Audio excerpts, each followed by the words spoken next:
దేహాభిమానపాసేన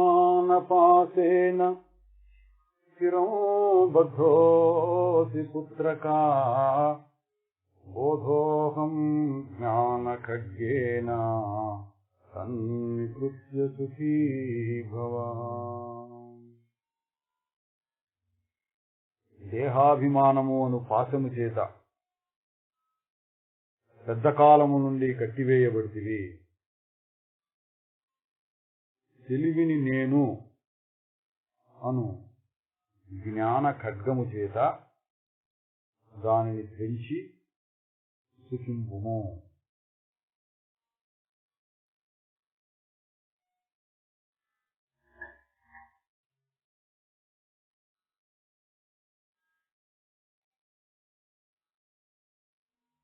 దేహాభిమానము అను త్రాటి చేత కట్టివేయబడినావు.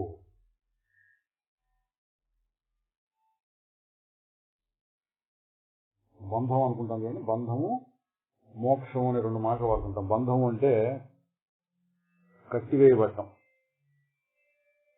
స్వాతంత్రం లేకపోవటం, మనం స్వేచ్ఛను కోల్పోవటం, పరాధీనంగా ఇతరులు చెప్పినట్టు వినటం, మన ఇష్టం వచ్చినట్టు మనం చేయలేకపోవటం, ఇదంతా బంధం. మోక్షం అంటే విడుదల. దేని నుంచి విడుదల అంటే బంధం నుంచి విడుదల. బంధం నుంచి విడుదల పొందితే ఎట్లా ఉండాలంటే స్వేచ్ఛగా ఉండాలి. నీ ఇష్టం వచ్చినట్టు నువ్వు హాయిగా ఫ్రీగా ఎప్పుడు హాయిగా ఉండగలిగితే దానిని విడుదల మోక్షం ఉండదు.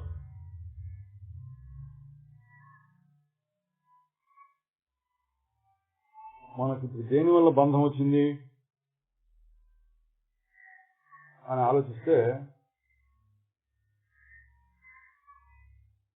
చుట్టూ ఉన్న ప్రపంచం అంతా మనకు బంధమే. ఎందుకు? చుట్టూ ఉన్న ప్రపంచం మనం చెప్పినట్టు ఎందుకు కాబట్టి. అదే అంటే మనం ఎంతవరకు హాయిగా ఉంటున్నామంటే లోకంలో చాలా మంది హాయిగా ఉంటున్నారే. చుట్టూ ఉన్న ప్రపంచం బంధంగా ఉంటే ఎట్లా హాయిగా ఉండగలుగుతున్నారు చాలా మంది అంటే మనం సర్దుకుపోతున్నాం. ప్రపంచం మనతో సర్దుకుపోదు. ప్రపంచానికి తగినట్టుగా మనం సర్దుకుపోతూ ఉంటే సూర్యుడు మనం చెప్పినట్టు అర్ధరాత్రి రమ్మంటాడు. సూర్యుడు వచ్చినప్పుడు మనం లేచి పనులు చేసుకోవాలి. అలవాటు పడ్డాం. మనం అలవాటు పడిపోయి హాయిగానే ఉందనుకుంటున్నాం. స్వేచ్ఛ అంటే ఎట్లా ఉండాలి? రావణాసురుడు అట్లా స్వేచ్ఛగా ఉందాం అనుకున్నట్ట. అష్టదిక్పాలకులు ఈ నవగ్రహాలు వీళ్ళందరినీ అట్లా బెదిరించి తాను ఎట్లా చెప్తే అట్లా వినేటట్టు చేసుకున్నారు. చెప్తారు. కొడుకు పుట్టబోతున్నాడు. ఎవడు? ఇంద్రజిత్తు పుట్టబోతుండగా జాతకాలు ఉంటాయిగా. జాతకం ప్రకారం ఎట్లా ఉంటే బ్రహ్మాండంగా ఉంటాడో పుట్టబోయేవాడు అందరినీ ఆ గళ్లలో నిలిపెట్టేట. ఆ గ్రహాలన్నింటినీ పెట్టి కత్తి పెట్టి చంపేస్తానికి వెళ్ళారంటే వాళ్ళని ఆ గళ్లల్లో అట్టిపెట్టాడు ఆ గ్రహాలన్నింటినీ. అక్కడ నొప్పులు వస్తున్నాయి. ఈయన రెడీగా ఉన్నాడు. అక్కడే ఉండండి, కదిలేవద్దు, అక్కడ పుట్టేవాడు ఇక్కడే ఉండాలి, తర్వాత కదలకూడదు అన్నట్ట.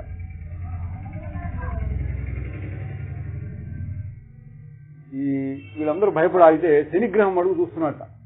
మీరు బాబోయ్ వీడితోనే చస్తున్నాం, మనం వీడియో మన కంట్రోల్ చేస్తున్నాం, వీడికి ఇంత మంచి ఘడియల్లో కనుక కొడుకు పుడితే ఏమైపోతాడో, మనం ఏమైపోతామని ఆలోచించి లోకోపకారం కోసంగా అప్పుడు పుట్టబోతున్నాడు అనగానే ఒక కాలు పక్కకు జరిపాట. ఆ గడి నుంచి పక్క గడిలోకి సగం ఇక్కడ సగం అక్కడ పెట్టాట. దానివల్ల ఇంద్రజిత్తుకి మరణం వచ్చింది. లేకపోతే అప్పటికే వాడు చాలా కష్టం. వాడు రాముడిని లక్ష్మణుని కూడా బంధించి పాడేశాడు బాణాలు. చచ్చిపోయిన వాళ్ళకు వదిలేశాడు. లేకపోతే ఏం చేసేవాడు? ఇంకా అంత మహాయోధుడు అనమాట. ఈ శని గ్రహ ప్రభావంలో కొంచెం వాళ్ళకి కొంచెం తగ్గి తర్వాత ఏదో కావాల్సి వచ్చిందంట. అంటే ఇది కథ ఎందుకు చెప్తారంటే అప్పుడు ఆ రావణాసురుడు కాలు పెట్టి కొట్టాట. ఆ కత్తి పెట్టిన రావణాసురుడు శని గ్రహాన్ని కొట్టాట. అప్పటి నుంచి శని కొంచెం కుంటివాడుగా అయ్యి కొంచెం మెల్లిగా నడుస్తాడు. కదలేండి. దీని సారాంశం ఏంటి? ప్రపంచము మనం చెప్పినట్టు ఎందు, రావణాసురుడు చెప్పినట్టే ఏం లేదు. అదనమాట. మనం చెప్పినట్టు అసలే ఎందు. మనం దానికి తగినట్టుగా ఎప్పుడు సూర్యుడు వస్తే అప్పుడు మనం ఒడియాలు ఎండబెట్టుకోవాలి. మనం ఎండబెట్టుకున్నాం అన్నప్పుడు సూర్యుడు రాడు. మబ్బులో రోజు మనం పెట్టుకోకూడదు. దానికి తగినట్టుగా మనం అడ్జస్ట్ కావాలి. అంతే కదండి. ఇంట్లో మనం మగవాళ్ళు అనుకోండి, కాఫీ ఎప్పుడు కల్పిస్తే అప్పుడు తాగాలి. మనం అడిగినప్పుడు కలపలేదు.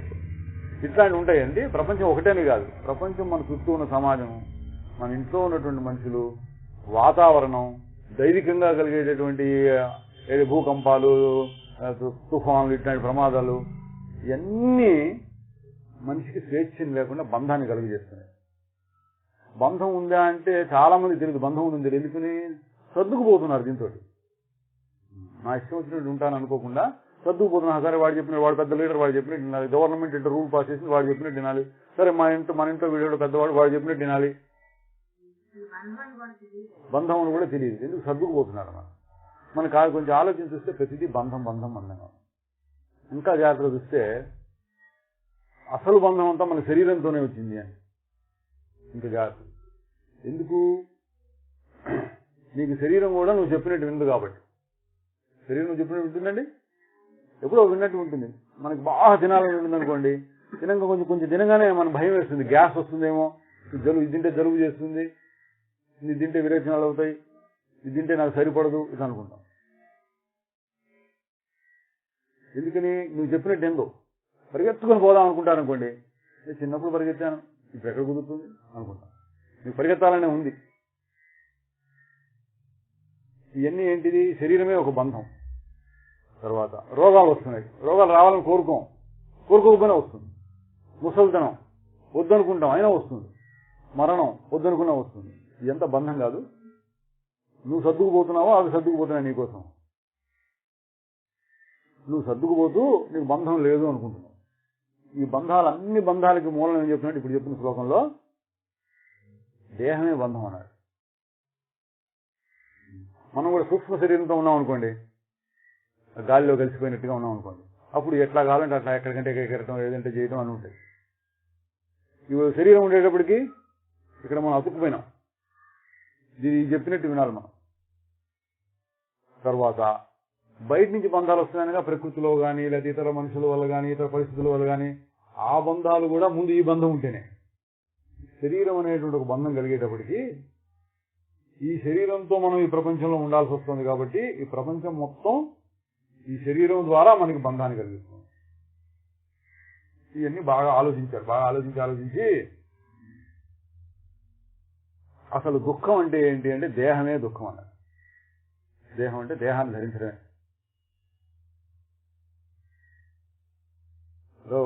ఎవరు ధరించాడంటే లోకాన్ని, దేహాన్ని? లోపల ఎవడో జీవుడు ఉంటానంటాం కదా. లోపల ఉన్నటువంటి జీవుడు ఈ దేహాన్ని ధరించడంతోనే మొదలైన కష్టాలని. ఎందుకు ధరిస్తున్నాడంటే సుఖపడదామని వస్తున్నాడు. భ్రమ వలన సుఖపడదామని వస్తున్నాడు, కానీ కష్టాలన్నీ మొదలవుతున్నాయి. అచ్చగా కష్టాలని కూడా చెప్పడానికి లేదు. అచ్చం కష్టాలుంటే రాడు. కొన్ని కష్టాలు సుఖాలు, కష్టాలు సుఖాలు, కష్టాలు సుఖాలన్నీ కలిసి వస్తుంది. తట్టుకోగలిగిన నాడు తట్టుకుంటున్నాడు. ఏదో ఒక సమయంలో ఎందుకు మనం తట్టుకోవాలి? ఏంటి అసలు నేను చెప్పినట్టు వింటలేదు, ఈ శరీరం వింటలేదు, ప్రపంచం వింటలేదు, కష్టం సుఖం, కష్టం సుఖం, సుఖ దుఃఖాలు కలిసి వస్తున్నాయి కానీ అచ్చగా సుఖం ఇక్కడ రావట్లేదు కదా అనే ఆలోచన తిరిగినప్పుడు అప్పుడు అనిపిస్తుంది, అదే బంధంలో ఉన్నాను నేను. జైల్లో పెట్టినట్టు. జైల్లో పెడితే బంధం కదా.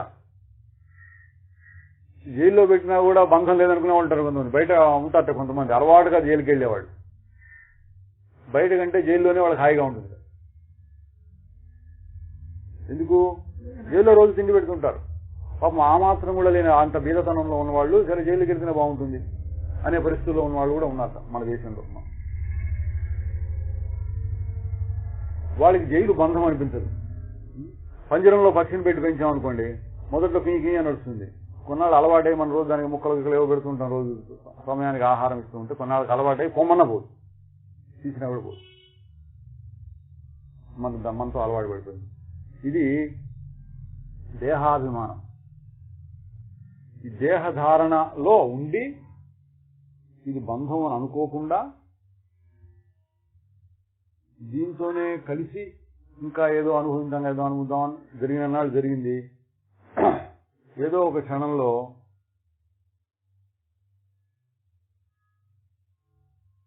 విసుగు పుడుతుందన్నాడు. పరీక్షలోకాన్ కర్మచితాన్ బ్రాహ్మణో నిర్వేదమాయాత్ అంటారు. కర్మ వలన తయారైనటువంటి లోకం యొక్క పోకడంతా చూసి బాగా ఆలోచించుకోగలిగిన వాడికి విసుగు పుట్టింది అన్నాడు. ఈ ప్రపంచం యొక్క పరిస్థితి ఏంటి? బంధం అంటే ఏం బంధం? తేరగా రాదు. ఏంటి సుఖం మనకి ఇది కదా, తేరగా వస్తుందా అంటాం మనం. తేరగా ఏం రావట్లేదు, అంత కష్టపడాలి. పూర్వజన్మలో చేసిన కర్మన్నా ఉండాలి, లేదా ఈ జన్మలో చేసిన కర్మన్నా ఉండాలి, కష్టపడాలి, ఎన్నెన్నో బాధలు పడితేనే కానీ మనకి రావాల్సిన కాస్త కూస్త సుఖం రావట్లేదు.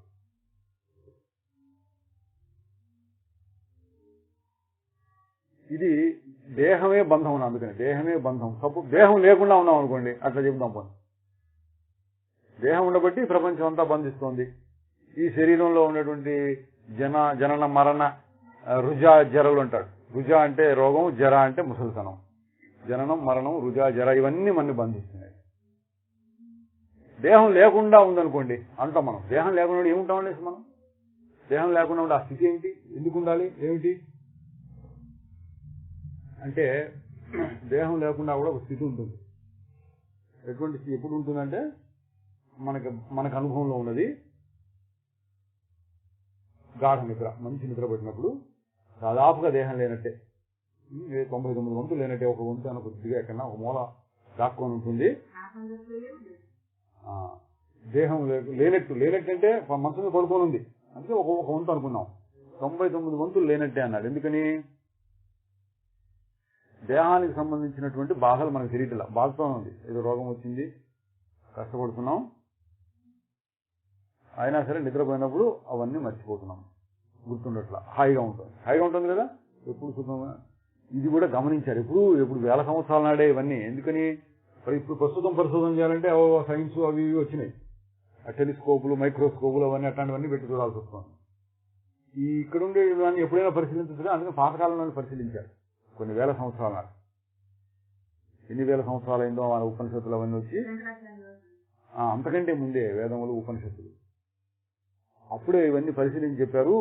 గాఢ నిద్రలో రమణ మహర్షి గారి పుస్తకం చదివినారుగా, ఉండే గాఢ నిద్ర గురించి వచ్చింది ఎక్కడన్నా? చిన్న పుస్తకమైనా వస్తుంది. ఈ మాటలు వాడకుండా ఆయన చెప్పడు. గాఢ నిద్రలో నువ్వు ఉన్నావు అని అనుకుంటున్నావు కదా, ఉందని అనుభవం ఉంది, హాయిగాను ఉన్నావు. శరీరం యొక్క అనుభవం లేదు, మనస్సు యొక్క అనుభవం లేదు, సమస్యల యొక్క అనుభవం లేదు, నీకు బంధం అని లేదు, ఏమి లేదు, హాయిగా ఉన్నావు కదా. ఇది దేనికి గుర్తు? దేహంలో ఉంటే, దేహంతో కలుసుకొని ఉంటే కష్టం సుఖం, కష్టం సుఖం, కష్టం సుఖం వస్తుంది. దేహం లేకుండా ఉంటే అచ్చగా సుఖం ఉంది. మీకు అచ్చగా సుఖం కావాలనుందా? లేదా కొంచెం అదే అందరి ఆశయం అదేనండి. ఇది పురుగుల దగ్గర నుంచి, క్రిమికీటకాల దగ్గర నుంచి అచ్చగా సుఖం కావాలనే అసలు. కానీ రాదు మనకి. లోపల నుంచి ముడుకుందండి, బయటికి మనం చెప్పలేం. ఆలోచించి ఇట్లా విచారణ చేసి అచ్చగా సుఖం కావాలని ఎవడు అనడు ఇంత ఆలోచించి. కానీ లోపల ఆ తపన ఏంటంటే, లోపల తపన ప్రతి జీవికి, మనిషికే కాదు జంతువులకు కూడా అచ్చగా సుఖం కావాలి, ఎప్పుడు సుఖం కావాలి, ఎప్పుడు సుఖం కావాలని. దానికోసం ఏం చేస్తున్నారు? వెతుకుతున్నారు. వెతకడం అంటే మనం ఏదైనా పోగొట్టుకున్నాం అనుకోండి, 100 రూపాయల కాగితం పడిపోయింది, అక్కడ అటు వెతికి ఇటు వెతికి, గుడ్డ వెతికి, ఆ కిటికీలో వెతికి, దడ్లో వెతికి, బయటకు వెళ్ళి మన రోడ్డు మీద పడి అటు వెతికి, ఇంకా బంగారం గొలుసు పడిపోయింది అనుకోండి, ఇంకా వెతుకుతాం. దేనికోసం? మనం ఏదో పోగొట్టుకున్నాం కాబట్టి ఎక్కడ దొరికి వెతికి విసుగు పుట్టాలి, దొరకాలి, విసుగన్నా పుట్టాలి. ప్రతి జీవి, మానవుడే కాదు, ప్రతి జీవి దేనికోసం వెతుకుతున్నట్లు కనపడుతుందంటే దేనికన్నా వెతుకుతున్నట్టు. ఎట్లా చేసే పనులు చూస్తేనే. మీరేదో పిట్లవాని పాలనలో ఉండేవారనుకోండి, పిట్లవాని పాలన నుంచి బాపట్ల ఎందుకు వచ్చారు?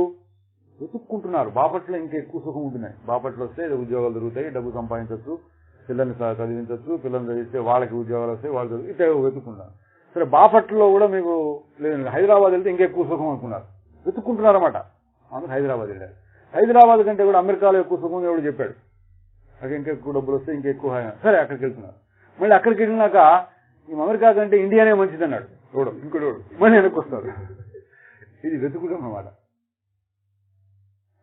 మనిషి చేసే పనులను చూస్తే నిరంతరం వెతుకులాట, సుఖం చేసే పనులన్నీ అవే. పెళ్లిళ్ళు ఎందుకు చేసుకున్నారండి? భర్త వల్ల సుఖం లేదా భార్య వల్ల సుఖం. పిల్లలు ఎందుకు అంటున్నారు? పిల్లల వల్ల సుఖం. డబ్బు ఎందుకు సంపాదిస్తున్నారు? డబ్బు వల్ల సుఖం. టీవీ ఎందుకు అనుకున్నారు? టీవీ వల్ల సుఖం. ఇట్లా దీనివల్ల సుఖం అందుకు అన్ని సంపాదించుకుంటున్నాం అన్న మాటలోనే కష్టం కూడా ఉంది. ఊరికే రావు కదా, తేరగా రావు కదా. ఒకటి సంపాదించాలంటే కష్టపడాలి. ఆ కష్టపడుతూ సంపాదించుకుని ఎక్కడైనా నిలిచిందా? మనసు ఎక్కడైనా నిలిచిందా? అక్కడి నుంచి ఇక్కడి నుంచి ఊర్లు తిరిగినట్టు ఇంట్లో సామాన్లు కూడా ఇది పాతపడిపోయింది, కొత్త సామాన్, అది పోయింది సామాన్, ఈ సామాన్ ఎలా ఇంతవరకు ఏదో చిన్న గది ఉంటే 4 ఉండేవాళ్ళు ఒక గదులు. ఇప్పుడు సామాన్లకే తాగలేదండి 4 గదులు. ఇల్లు ఒక మ్యూజియం అయిపోయింది. ఇంత పెద్ద టీవీలు, ఫ్రిడ్జ్లు, వాషింగ్ మెషిన్లు, సోఫాలు, బీరువాలు, మనుషులు తక్కువ, సామాన్లు ఎక్కువ. ఏంటి ఇదంతా అంటే వెతుకుతున్నారు.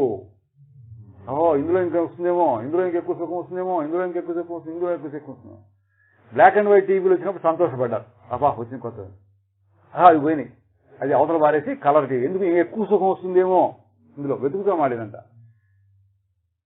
తర్వాత అవి పోయినాయి, ఇంకేదో ఫ్లాట్ అంటున్నారు, అది పోయేదో ప్లాస్మా, ఏవో ఇంకా వస్తుంది, ఇంకా ముందు ముందు ఏమో వస్తాయో తెలియదు.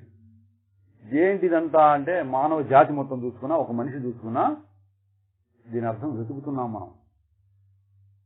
దేనికోసం? సుఖం కోసం. ఇప్పుడు లేదా సుఖం? అంటే సుఖం ఉందా లేదా? ఇప్పుడు టీవీ చూస్తున్నా సుఖం ఉందా లేదా? సుఖంగానే ఉంది. ఇంకా మంచి టీవీ ఎందుకు? ఇంకా ఏం బాగా కనపడాలండి, ఇంకా మంచి బొమ్మ వస్తుంది, ఏదో ఉంటుంది అటువంటి భ్రమ, ఇంకా బాగుండాలి. సరే ఏం బొమ్మ అదే బొమ్మ అయినా చెప్పుకోవాలి, మా ఇంట్లో ఇటువంటి టీవీ ఉంది, ఇంత పెద్ద టీవీ ఉంది చెప్పుకోవడానికి కావాలి, అదొక ప్రెస్టీజ్, అదొకటి. ఇవన్నీ ఉంటాయి, ఇటువంటి ఎన్నెన్నెన్నో ఉండి చివరికి సారాంశం ఏంటంటే సుఖం కోసం ఇదిగో పోగొట్టుకున్న వస్తువును మనం ఈ గుట్లో వెతుకుతున్నట్టుగా వెతుకుతున్నాం.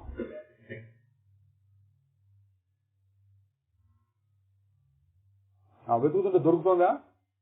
దొరికినట్టు అనిపిస్తుంది, అది అభ్రమ, దొరికినట్టు అనిపిస్తుంది. దొరికినట్టు అనిపించకపోతే అసలు వెతకడం మానేస్తాడు, విసుగుబుట్టి వేస్తాడు. కానీ మాయ ఏం చేస్తుందంటే కొంచెం దొరికినట్టు అనిపిస్తుంది. టీవీ దగ్గరికి పోతే కాస్త సుఖం ఉందిలే అంటాడు. సుఖం ఉంది ఆగిపోవచ్చు, అక్కడే పొద్దున్న సాయం దాకా ఆగడు. ఎందుకని? కాసేపు పెట్టి అది విసుగుబుట్టి సరే ఇంకోటి ఏదో చూద్దాం అంటాడు. ఇంకోటి ఏదో చూద్దాం, లేదా పుస్తకం చదువుకోవడం, నవల చదువుకోవడం, లేదా అంటే బజార్కి వెళ్ళి తిరిగి ఏదో పెట్టుకుంటాడు. అంటే అందులో సుఖం వచ్చింది, వచ్చింది కాస్త వచ్చింది సంతోషపడ్డాడు. కొన్ని బజార్లో సుఖం ఉంటే బజార్లో ఉండరాదు, మళ్ళీ ఏదో తిండి తినాలని ఏదో వస్తాడు, ఇంటికి వస్తాడు, ఇంట్లో సుఖం ఉందని మళ్ళీ ఇంటికి ఉంటాడు, ఇంట్లో ఉండలేడు, మళ్ళీ ఇంత తిరుగుతుంటాడు. అంటే ఎక్కడా విశ్రాంతి లభించటం లేదు ఒక జీవునిగా. అన్ని ఏ జీవుని చూసినా అంటే ఇంతకంటే ఏదైనా ఉంది, ఇంతకంటే ఎక్కువ, ఇది ఇంతకంటే అనేటువంటి మార్గంలో మన మనస్సు వెతుకుతోంది.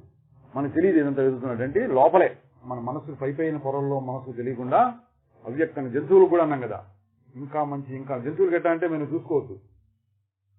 ఎండాకాలంలో కుక్కల్ని పిల్లలు చూస్తుంటాం, మనమేమో ఇంట్లో తలుపులు పిలిపేసుకున్న ఫ్యాన్లు కూలర్లు పెట్టుకుని ఉంటాం అనుకోండి. ఆ కుక్కలు అట్లాంటి బయట తిరుగుతున్న వాళ్ళని చూస్తే ఏం చేస్తుంది? చెట్టు ఏదైనా ఉంటే చెట్టు కింద పడుకుంటుంది. ఆ చెట్టు కుక్కను మురుగుంటుంటే మురుగుంట్లో పడుకుంటుంది. నీళ్లు తను తెలుసు దీనికంటే ఇది సుఖం, బయట ఎండలో ఉండే కంటే నీడలో ఉంటే సుఖం, మామూలు నీళ్ళలో కూడా చెట్టు కింద ఇంకొంచెం సుఖం, ఆ చెట్టు కింద కంటే నీళ్ళలో పడుకుంటే ఇంకొంచెం సుఖం.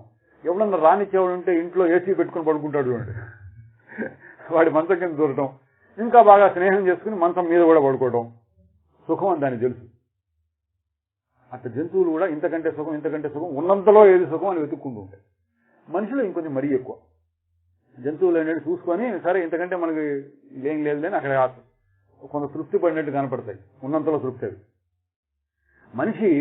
మనిషిలో కూడా ఉన్నారులేండి, అందరిని అంటాం లేదు, మహానుభావులు ఉన్నారు, చాలా మంది ఉంటారు. ఉన్నంతలో తృప్తి పడేటువంటి వాళ్ళు మనకి కళ్ళెదురుగా కనపడతారు. వాళ్ళందరూ మహనీయులు. ఈ జ్ఞానం ఇట్లా విచారం చేసినా చేయకపోయినా ఉన్నంతలో తృప్తిపడి ఎప్పుడు సంతోషంగా నవ్వుతూ ఉండేవాళ్ళు చాలా మంది ఉంటారు. వాళ్ళందరినీ మనం గురువులుగా తీసుకోవచ్చు. ఏమిటి వాళ్ళలో ఉన్న విశేషం అంటే ఎంత ఉంటే అంతతో తృప్తిపడి హాయిగా ఉంటారు. హాయి అనేటువంటి లక్షణం కావాలంటే వాళ్ళని చూసి నేర్చుకోవాలి. అటువంటి చాలా మంది ఉంటారు అంతంగా. సరే, ఎక్కువ మంది ఏంటంటే ఇంకా ఇంకా ఇంకా ఇంకా ఇంకా ఇది తపనండి మనిషికి. ఎందుకు ఈ తపన వచ్చిందని ఒక ప్రశ్న మళ్ళీ. ఉన్నదా ఇది ఉంది కదా, టీవీ ఉంది, చూసుకో, బొమ్మలు చూసుకో, కాలక్షేపానికి, అన్నం ఉంది తిను, మరి ఇంకా ఏం కావాలి, ఇంకా కావాలి, ఎందుకు వెంపర్లాట ఉంది. అసలు మనిషి జాతి మొత్తం చూశాడు అనుకోండి, ఎప్పుడు ఏదో పరిశోధన, రీసెర్చ్, సైన్స్, ఇంకా పరిశోధన, ఇంకా కొత్త విషయాలు కనిపెట్టాలి కానీ ఏంటి తాపత్రయం? ఉన్నదానితో తృప్తి చెందట్లేదు. ఇది దేనికి గుర్తు?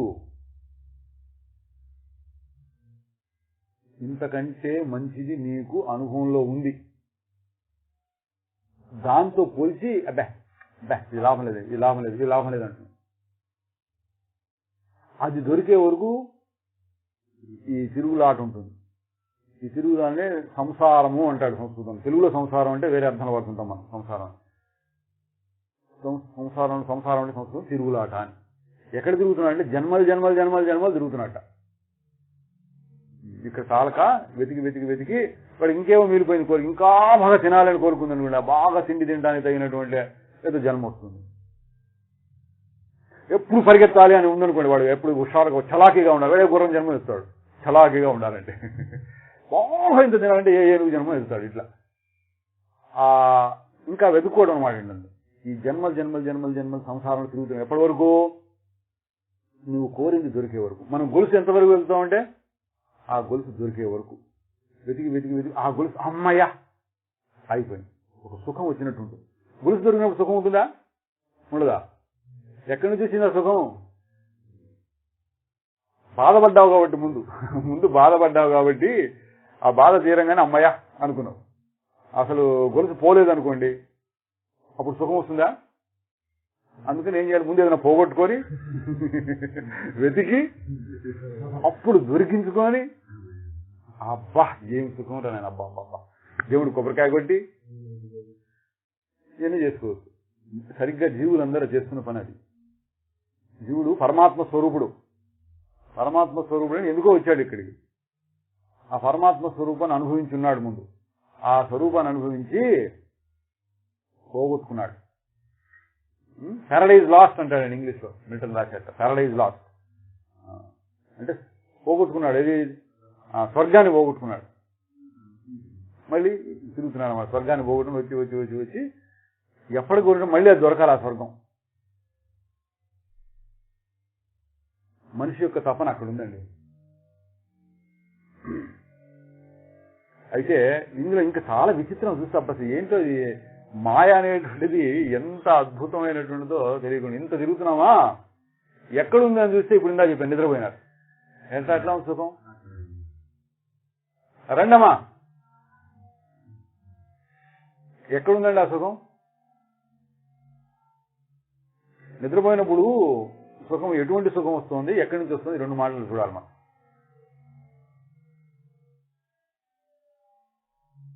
నిద్రపోయినప్పుడు సుఖంగా ఉందని ఒప్పుకున్నారా? విచారం అందులో సమస్య ఏమైనా ఉందా? అనుమానం? ఆ పండు ఇటు పెట్టండి. నిద్రపోయినప్పుడు మనకి సుఖంగానే ఉన్నది అన్న దాంట్లో అనుమానం ఏం లేదు కదా. మరి ఎక్కడి నుంచి వచ్చింది?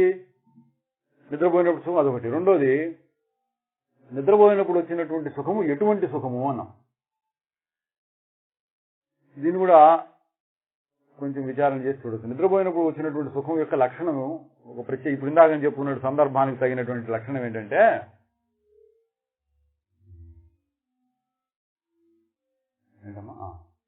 ఎటువంటి లక్షణం ఉందంటే నిద్రపోయినప్పుడు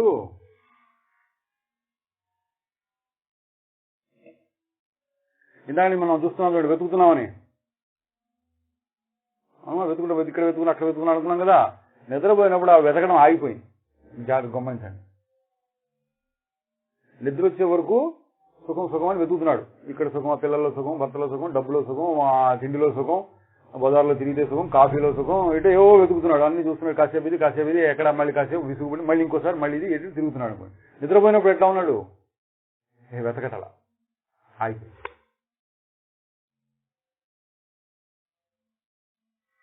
అయిపోయింది, ఆగట్లేదా? మెలకుగా ఉన్నప్పుడేమో ఒకడైతే ఇంకోటి కావాలంటాడు, ఇంకోటి కావాలంటాడు. ఆ ఇంకోటిలో కూడా మళ్ళీ ఇంతకంటే మంచిది, ఇంతకంటే మంచిది ఇంకా ఉందా? కాఫీ ఇచ్చారనుకోండి, ఫిల్టర్ కాఫీ లాగా లేదే, ఇది మామూలు decoction coffee, Bru coffee, filter coffee, ఇట్లా రకరకాలు ఉన్నాయి. ఇట్లా ఇంకా మంచిది అని కోరుకుంటూ ఉంటాడు. నిద్రపోయినప్పుడు ఎవడన్నా ఇంకా మంచి నిద్ర అంటాడండి. నిద్ర పట్టకపోతే అంటాడు. నిద్ర పట్టకపోతే నిన్న సరే నిద్ర పట్టలేదండి, ఇవాళ కాస్త మంచి నిద్ర పడితే బాగుండు అనుకుంటాడు. సరే రాత్రి మంచి నిద్ర పట్టింది, ఏదో ఒక ట్యాబ్లెట్ వేసుకొని పడుకున్నాడు, మంచి నిద్ర పట్టింది. నిద్ర పట్టినాక మరణాలు లేచి ఏమంటాడు? ఇంకా మంచి నిద్ర పడుతుందేమో అంటాడా? ఏమంటాడు? మంచి నిద్ర పట్టింది అంతే, అయిపోయింది. మంచి నిద్ర పట్టింది, హాయిగా ఉంది. మళ్ళీ మర్నాడు ఏమనుకుంటాడు, నిన్న రాత్రి మంచి నిద్ర పట్టింది, ఇవాళ కూడా అట్లా పడితే బాగుండు అనుకుంటాడు. అట్లా పడితే బాగుంటుంటే ఇంకో మంచి నిద్ర అనుకుంటాడా? అనుకోడు. మన స్వానుభవంలో చూసుకోండి, నిన్న రాత్రి మంచి గాఢ నిద్ర పట్టింది, బా అసలు మెలకు రాలేదు, హాయిగా ఉంది, పొద్దున్న లేచాడు ఫ్రెష్ హాయిగా ఉంది అంటారు. ఇవాళ ఏమనుకుంటాడు మళ్ళీ, అదే మళ్ళీ ఇవాళ కూడా అటువంటి మంచి నిద్ర పెడితే బాగుండు, అసలు నా రోగం అది నీరసం తగ్గుతుంది, అసలు ఈ 10 రోజుల నుంచి ఈ మధ్యన నిద్ర లేక వస్తున్నాను, ఆ పనులు ఈ పనులు ఈ పనులు, ఒక 2 రోజులు మంచి నిద్ర పడితే అప్పుడు నేను కోలుకుంటాను అనుకుంటాడు. మంచి నిద్ర పడితే మళ్ళీ అటువంటి నిద్ర కావాలంటాడు, కానీ అంతకంటే అనే మాట లేదు. ఉంటుందా? ఇక్కడ చూడండి, దానికి ఇందాక మనం చెప్పుకున్న లక్షణం వెతుకుతున్నామే. ప్రపంచంలో ఈ లక్షణం మరి ఎక్కడా లేదు, ఎక్కడా లేదు. ఈ వీధికి లీడరు, తర్వాత ఏదో వార్డుకి కౌన్సిలరు, ఆ తర్వాత ఏదో చైర్మన్ సర్పంచ్ కావాలి, ఆ తర్వాత ఎమ్మెల్యే కావాలి, ఎంపీ కావాలి, చీఫ్ మినిస్టర్ కావాలి, ప్రైమ్ మినిస్టర్ కావాలి, ఇటు అని ఉంటాడు. ఈ తర్వాత ఏం కావాలి వాడు? ఇప్పుడు తృప్తి ఉంటుందా? ఇట్లా ఇట్లా ఇట్లా ఎంతమంది ప్రైమ్ మినిస్టర్ అనుకోండి, ప్రధానమంత్రి అయితే నీ కోరికలన్నీ తీరుతాయి అనుకోండి, అందరికంటే పొజిషన్ బాగుంటుంది అనుకోండి, ఎంతమంది అవుతారు? సరే, ప్రధానమంత్రి కావాలని కోరిక తగ్గింది, సెకండ్ కోరికలు పోతాయి ఆయనకి, ఏముంటాయి కదా. ఆయన పెళ్ళాం ఏడిపిస్తుంది అనుకోండి, ప్రధానమంత్రిని కూడా పెళ్ళాలు ఏడిపించచ్చు, చెప్పలేవు, ఏం చేయలేడు. హిరణ్యకశిపుడు అంతటి వాడిని కొడుకు ఏడిపించలా? నవగ్రహాలని, అష్టదిక్పాలకుల్ని, దేవతల్ని అందరినీ కంట్రోల్లో పెట్టాడు. విష్ణుమూర్తి కూడా పారిపోయినాడు అన్నారు. అందరినీ అంత కంట్రోల్లో పెట్టినవాడు కొడుకు చేత బాధపడ్డాడు. అట్లాగే మనం పెద్ద పదవి వచ్చినా బాధ కలుగుతుంది ఏదో రకంగా. మరి వెతుకులాట లేకుండా, ఏ బాధ లేకుండా ఎక్కడుందంటే గాఢ నిద్రలో అటువంటి స్థితి ఉంది. వెతకట్లే, ఇంకా ఎంతకంటే మంచి అనే మాట లేదు. మన వెతుకులాట ఎప్పుడు ఆగిపోయింది? ఇందాక మొదలు పెట్టిన సందర్భంతో కలిపి చూస్తే, దేహం అనుభవించే మంచి దేహమే బాధ అనుకున్నాం, దేహమే దుఃఖం.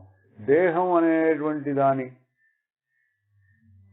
సంఘము అంటాం, సంఘం అభిమానం, దేహంతో కలిసినటువంటి సంఘం అంటే కలయిక. దేహంతో కలయిక పోయింది, అయితే తాత్కాలికంగా అనుకోండి. తాత్కాలికంగా పోయినప్పుడు నీకు ఆ వెతుకులాట తీరింది. వెతుకులాట తీరడం అంటే అర్థం, నువ్వు దేన్ని పోగొట్టుకున్నావో అది మళ్ళీ దొరికింది. భగవంతుడు మాయ పెట్టాడు పాపం, మాయ పెట్టి కూడా కొంచెం దయామయుడు అనమాట. మరి పూర్తిగా కష్టాల్లో ముంచకుండా ఇది కూడా పెట్టాడు. రోజు కాసేపైనా వాడు ఆ పరమాత్మ స్వరూపం అంటే తను పోగొట్టుకున్నటువంటి స్వరూపాన్ని మళ్ళీ అనుభవించేటట్టుగా చాలా మంది పెద్ద దురదృష్టవంతులు ఉంటారు పాపం, అది కూడా అనుభవించలేని వాడు. చాలా మందికి ఆ పోగొట్టుకున్న స్థితిని శాశ్వతంగా తీసేయకుండా కొద్దిగా అట్లా మాయ గమనించినట్టు చేశాడు. కాసేపు మబ్బు, కాసేపు ఎండ, కాసేపు మబ్బు, కాసేపు ఎండలాగా పూర్తి కష్టాన్ని పెట్టకుండా మధ్య మధ్యలో సుఖాన్ని చూపిస్తున్నాడు. అందులో గాఢ నిద్ర ఒకటి. ఇప్పుడు గాఢ నిద్ర యొక్క గుర్తేంటి మనకి? దాని నుంచి ఏం పాఠం నేర్చుకోవాలి? ఇది ఊరికి పరిశీలనే. మనం అనుభవం అంటే మన చుట్టూ ఉన్నటువంటి పరిస్థితులను చూసి, మన శరీరాన్ని చూసి, మన మనస్సును చూసి ఊరికే కూర్చొని ఆలోచించి ఏమిటి ఇదేమిటి ఇదేమిటి ఆలోచిస్తాం. మనం కొన్ని పాఠాలు నేర్చుకోగలుగుతాం. అందులో ఇది ఒక పాఠం. ఏంటి పాఠం? నువ్వు ఎప్పుడు ప్రతిసారి దేనికో దానికి వెంపర్లాడుతూ తిరుగుతున్నావు. ఇది కావాలి, ఇది కావాలి, ఇది కావాలి, ఇది కావాలి, ఇది కావాలి తిరుగుతున్నావు. ఈ తిరుగులాట ఎప్పుడు తిరిగిందంటే గాఢ నిద్ర వచ్చినప్పుడు చేసింది.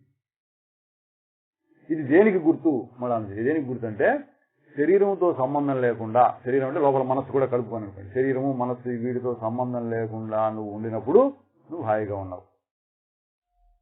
దీనిలో నుంచి ఇంకొకటి డెవలప్డ్, ఒక్కోదానికి అభివృద్ధి చేసి ఇంకొక స్టెప్ వేస్తే మ్యాథమెటిక్స్ అంతా కలిసి చివరికి ఏదో ఆన్సర్ వస్తుంది అట్లా. ఇంకొక స్టెప్ వేస్తే శరీరంతో సంబంధం లేకుండా నువ్వు ఉండగలవు. మనం ఇప్పుడు చెప్పాను అనుకోండి, శరీరం మీద అభిమానం తీసేయి. ఎందుకు శరీరం ఎప్పుడు శరీరం గురించి ఆలోచిస్తాను? అబ్బో అదెట్టా కుదురుతుంది, అదెట్టా కుదురుతుంది, శరీరం లేకుండా నేనెట్టా ఉంటాను, దీన్ని తిండి పెట్టకుండా పోషించకుండా అట్ట మనకు అసలు అర్థం కాదు ఆ మాట. అసలు కుదరదండి అంటారు. కుదురుతుంది అంటానికి ఇది ఒక రుజువు. మళ్ళీ గాఢ నిద్రలో నువ్వు వదులుకొని వెళ్ళగలిగావు. వదులుకోవడం అంటే 9900 అనుకోండి, కొద్దిగా కనెక్షన్ పెట్టుకున్నా దీన్ని చాలా వరకు వదులుకొని నువ్వు వెళ్ళిపోయి నువ్వు దేన్నైతే పోగొట్టుకున్నావో దాన్ని పొందుతూ ఉన్నట్లుగా ఉండగలిగావు. నువ్వు కుదిరిందా కుదరలేదా? ఎట్లా కుదురుతోంది? అది కూడా భగవంతుని కరుణే. భగవంతుడు ఒక రకంగా మాయ చేసి మన బాధల్లో పెడుతున్నాడు. మళ్ళీ ఒక కరుణ చూపించి మరీ పూర్తిగా బాధపడకుండా ఇది కూడా కొంత అవకాశం ఇచ్చాడు. ఇది కూడా మాయే. అస్సగా కష్టాలు పెట్టాడు అనుకోండి, వాడు ఎవడు అసలు ఇక్కడ బతకాలనుకోడు, మొదటి జన్మలోనే మోక్షం అడుగుతాడు. కొంచెం కష్టం కొంచెం ఇట్లా మాయ చేస్తే వీడేమనుకుంటాడు, ఇంకో దూరం వెళ్తే వస్తుంది, ఇంకొంచెం దూరం వెళ్తే వస్తుంది, ఇంకొంచెం దూరం వెళ్తే వస్తుంది, ప్రయాణం చేస్తూ ఉంటాడు. పోయి పోయి పోయి పోయి పోయి ఎప్పుడో ఇది లాభం లేదు, ఈరోజు పొరపాటు వెళ్తున్నట్టున్నాం మనం అని ఎవరినో అడుగుతాడు. అయ్యా శాశ్వత సుఖం ఇటువైపోయానండి అంటాడు అనుకోండి. కాదురా బాబు నువ్వు చాలా దూరం వచ్చేసావు, మళ్ళీ వెనక్కి వెళ్ళంటాడు. వెనక్కి వెళ్తుంటే మళ్ళీ ఎంత దూరం ప్రయాణం చేయాలండి? మనం ఏదో ఇటు వెళ్ళాలనుకోండి, ఏదో పడమర వైపు వెళ్ళాలని మొదలుపెట్టి తూర్పు వైపు వెళ్తున్నాం, సముద్రం వచ్చింది, తూర్పు సముద్రం వచ్చింది. మనం పడమర సముద్రానికి వెళ్దామంటే తూర్పు సముద్రం వచ్చింది, మళ్ళీ పడమర సముద్రం అంటే మళ్ళీ వెనక అంత ప్రయాణం చేయాలి. ఇక్కడ అట్లా లేదు, అది కూడా మళ్ళీ విచిత్రం. నువ్వు ఎంత దూరం వెళ్ళినా ఇటు కాదు బాబు వెనక్కి అన్నారు అనుకోండి, వెనక్కి తిరిగితే అయిపోయింది అంతే, అక్కడే ఉండదు. మళ్ళీ ఇంత దూరం ప్రయాణం చేసి వెనక్కి రావాల్సిన లేదు. ఎప్పుడు నువ్వు వెనక్కి దిగితే అప్పుడు అక్కడ ఉన్నది. ఏమున్నది? నీకేది కావాలో అది ఉంది. ఎందుకు? అదే మళ్ళీ గాఢనిద్రలో ఉంది కదా ఎప్పుడు. అందుకని మళ్ళీ ఎక్కువ చాలా దూరం వెళ్ళక్కర్లా. గాఢనిద్ర నుంచి నేర్చుకోవాల్సిన పాఠం ఇది ఒకటి. ఏంటిది పాఠం? ఎక్కడికో వెళ్ళక్కర్లా, దాన్ని వదిలేసి చాలా దూరం వెళ్ళిపోయినా కూడా అనుకోకర్లా, ఎప్పుడు మన దగ్గరే ఉంది. నిన్ను వీడని నీడనురా అంటారు చూడండి, నీడలాగా ఉందన్నమాట అది. మనం వీడటల్లా.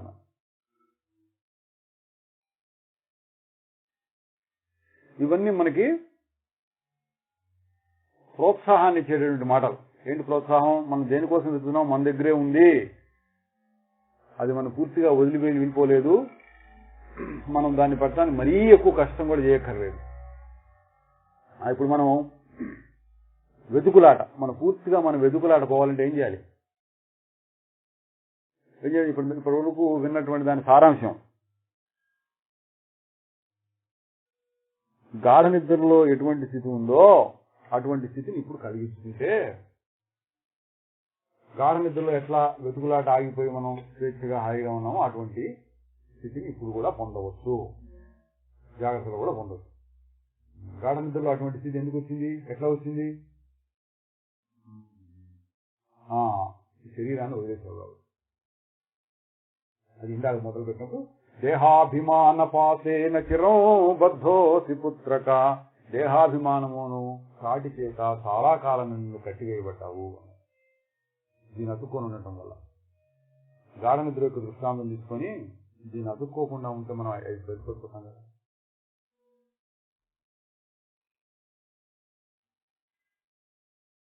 తర్వాత ఇంకొకటి, దేహం ఉండటం వలన దుఃఖం, దేహం లేని స్థితిలో సుఖం, అదొకటి ఇంతవరకు నిరూపణ అయిందండి. తర్వాత ఏంటంటే దేహం నీకు ఎట్లా వచ్చింది అసలు?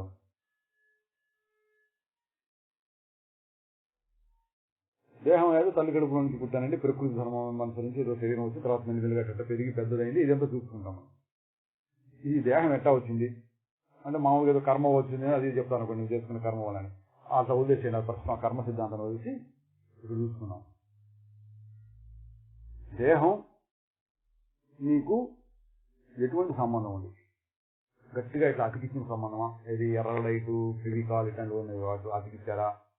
అదే అదొకటి దేవుడి పేనారా దేహానికి నేను, లేకపోతే వెల్డింగ్ చేశారా, లేదా కట్టేశారా? నీ దేహాన్ని కలిపి గట్టిగా కట్టేశారా? నీకు ఎటువంటి సంబంధం ఉంది ఇప్పుడు అన్నారు. దేహానికి నీకు ఎటువంటి సంబంధం ఉందండి? మళ్ళీ అదే గాఢ నిద్రలో చూసుకోండి. గాఢ నిద్ర ఉదాహరణ తీసుకుంటే, ఈ శరీరాన్ని వదులుకొని గాఢ నిద్రలోకి వెళ్ళాం కదా, ఎటువంటి సంబంధం ఇప్పుడు? ఎటువంటి సంబంధం ఉంటే దీన్ని వదులుకున్నట్టు దేనికి వెళ్ళిపోయినాం? అతికిచ్చిన సంబంధమా, అలాగే వెల్డింగ్ చేసిన సంబంధమా, కట్ చేసిన సంబంధమా? ఎటువంటి సంబంధం అయి ఉండాలి దేహానికి? లోపల నేను హాయిగా ఉన్నాను, నిద్రలో నేను హాయిగా ఉన్నాను కదా, హాయిగా ఉన్నాను అనేవాడికి ఈ శరీరానికి ఎటువంటి సంబంధం అయి ఉంటుంది? పేనారా, తాళ్ళు పేరినట్ట, లేక అతికిచ్చినట్ట, వెల్డింగ్ చేసినట్ట, కట్ చేసినట్ట, ఇంకా ఇంకేమన్నా ప్రక్రియలు ఉన్నాయి, బోల్ట్ నట్లే ఉన్నాయి, బోల్ట్ నట్లు పెట్టి బిగించినట్ట. నిద్రలోకి ఎట్లా వెళ్ళావు? ఎట్లా వదులుకొని వెళ్ళావు?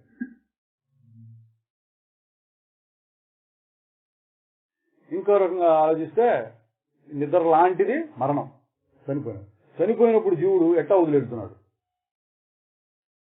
ఒక్క క్షణంలో వెళ్తున్నాడా, అట్లా నిదానంగా వెళ్తున్నాడా? ఎవడన్నా వచ్చి ఆ జీవుని కోసి తీసేస్తున్నారు, డాక్టర్లు వచ్చి లోపల ఉన్న జీవుని తీసి బయటపడేస్తున్నారా? కడుపులో ఉన్న బిడ్డని ఇప్పుడు కోసి తీస్తున్నారు. అట్లా చావడానికి కూడా వచ్చినప్పుడుగా దీన్ని కోసి లోపల ఉన్న జీవుని బయటకు పంపించేస్తున్నారా? ఎట్టా పోతున్నాడు జీవుడు? దీని లోపల జీవుడు అహమో ఏదో అంటారు కదా, ఆ పోయినటువంటి స్త్రీ ఎట్టపోతుంది? తేలిగ్గా వెళ్ళిపోతుందా? ఇక్కడ నిద్ర చూస్తున్నా, అక్కడ మరణం చూస్తున్నా. ఎటువంటి సంబంధం అయి ఉండాలి ఇప్పుడు?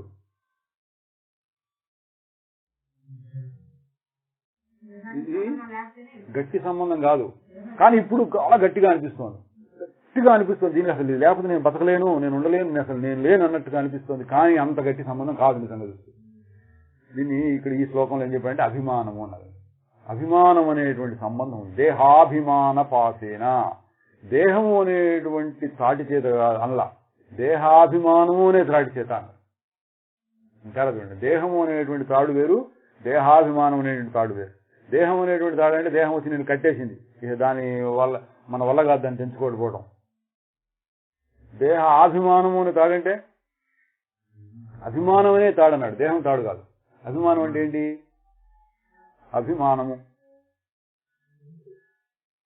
తాను కాని దాని యందు తనకి ఏదో ఒక సంబంధాన్ని కల్పించుకోవటమే అభిమానం. మనకి దేని మీద అభిమానం ఉందంటే అంటే అన్నీ ఉన్నాయి. మనకి దేని మీద అభిమానం ఉంది? ఇంటి మీద అభిమానం ఉందా? ఉందిగా. ఇంటి మీద అభిమానం ఉంటుంది, ధనం మీద అభిమానం ఉంటుంది, మనం వేసుకున్న బట్టల మీద అభిమానం ఉంటుంది. ఇంకా మనం చీటి పారేసిన చీముడి మీద కూడా అభిమానం ఉంటుందా? ఉంటుంది. ఒక కొద్దిగా కాసేపు ఎవరిలో తిట్టాడు, ఎవడరా ఇక్కడ వచ్చి చీటి పారేసాడు తిట్టాడు అనుకోండి, రోడ్డు మీద వచ్చి ఎవడో అని అనుకోండి, మనం కొంచెం బాధపడతాగా. అంటే కొద్దిగా అభిమానం ఉన్నట్టే దాని మీద కూడా. ఇట్లా ఉంటుంది అభిమానం అనేటువంటిది. ఎంత విచిత్రంగా ఉంటుంది. ఇప్పుడు ఇందులో అభిమానం ఏంటంటే తాను కానివే ఇవన్నీ. మా అబ్బాయి మీద అభిమానం ఉందా, అమ్మాయి మీద అభిమానం ఉందా, భార్య మీద అభిమానం ఉందా, ఇంటి మీద అభిమానం ఉందా, ఇంకా నా అంటే దేశాభిమానం, దేశం మొత్తం మీద అభిమానం, మన కులం మీద అభిమానం, మన ఎక్కడో దూరం వెళ్ళామనుకోండి, ఆస్థానం వెళ్ళాము, అక్కడ తెలుగు వాడు ఒకటి కనిపిస్తే భాష మీద అభిమానం.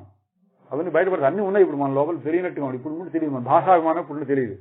ఎక్కడో దూరదర్శనం ఎవడో తెలుగు వాడు కనపడ్డాడు, ఆహా ఏం సంతోషం, అప్పుడు బయటపడుతుంది మనకి మన భాష మీద మనకి ఎంత అభిమానం ఉందో. ఇట్లా దేని మీద అభిమానం ఉందంటే ఇన్నేం చెప్పడం, ఓ దీని మీద దాని మీద దాని మీద ఇవన్నీ అభిమానాలు అంటాం. అభిమానం అనే వాడికి ఏమర్థం వచ్చింది? నీవు కావదా.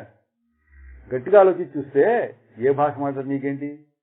తెలుగు మాట్లాడే ప్రతివాడు నీకు సహాయపడతాడనుకోవచ్చు. తెలుగు మాట్లాడి నేను మోసం చేసేవాడు, వాడు చాలా భాషలు నేర్చినవాడు ఉంటాడు, వాడికి 5-6 భాషలు వస్తాయి. మనం ఏ భాషలో మాట్లాడితే ఆ భాషలో మాట్లాడి మాది అదేనండి, మాది నెల్లూరు బార్డర్ అంటాడు, వాడే అరవాడ ఉంటాడు, నెల్లూరు బార్డర్ అండి అంటాడు, కొంచెం యాసతో మాట్లాడతాడు. నేను చేస్తాను మీరు వాళ్ళు చేస్తారు, నేను మేము మోసం చేస్తాను. అప్పుడు ఒకటి తీరా వీడి ఈటర్ ఇంత మోసం చేశాడు మన తెలుగు వాడు అనుకుంటే. అవి లేకుండానే ముందు అభిమానం వచ్చేసి తాను కాని దాని యందు ఏదో ఒక ప్రేమని గట్టిగా ఆలోచిస్తే ప్రేమ ఎందుకు వస్తుందంటే, ప్రేమ నిజంగా ఎందుకు వస్తుందంటే తన మీదే ప్రేమ. ప్రపంచంలో ఎవరికైనా ప్రేమ దేని మీద ఉంటుంది? తన యందే తనకు ప్రేమ, తన యందే తనకు ప్రేమ. రెండమ్మ తన యందే తనకు ప్రేమ అని ఎటు చెప్తారండి? దీని మీద దాని మీద ప్రేమ లేదా మనకి? రండి అటు కూర్చో, చూడలేదు లేదా ఇటు పక్క రావు.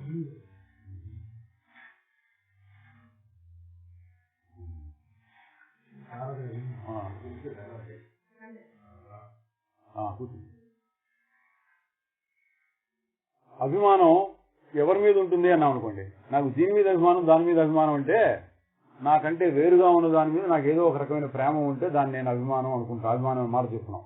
ఇంకొంచెం లోతుగా ఆలోచిద్దాం. అభిమానం అనేది ఇంకొంచెం లాభం అంటే ప్రేమ అన్న మాట వాడుతున్నాం కదా, దేని మీద నీకు ప్రేమ ఉంటుంది అన్నాడు. ప్రేమ లేక ప్రీతి దేని మీద ఉంటుంది? తన మీదే తనకు ప్రేమ ఉంటుంది. ఎందుకని? ఎట్లా చెప్పగలరండి తన మీద తన ప్రేమని?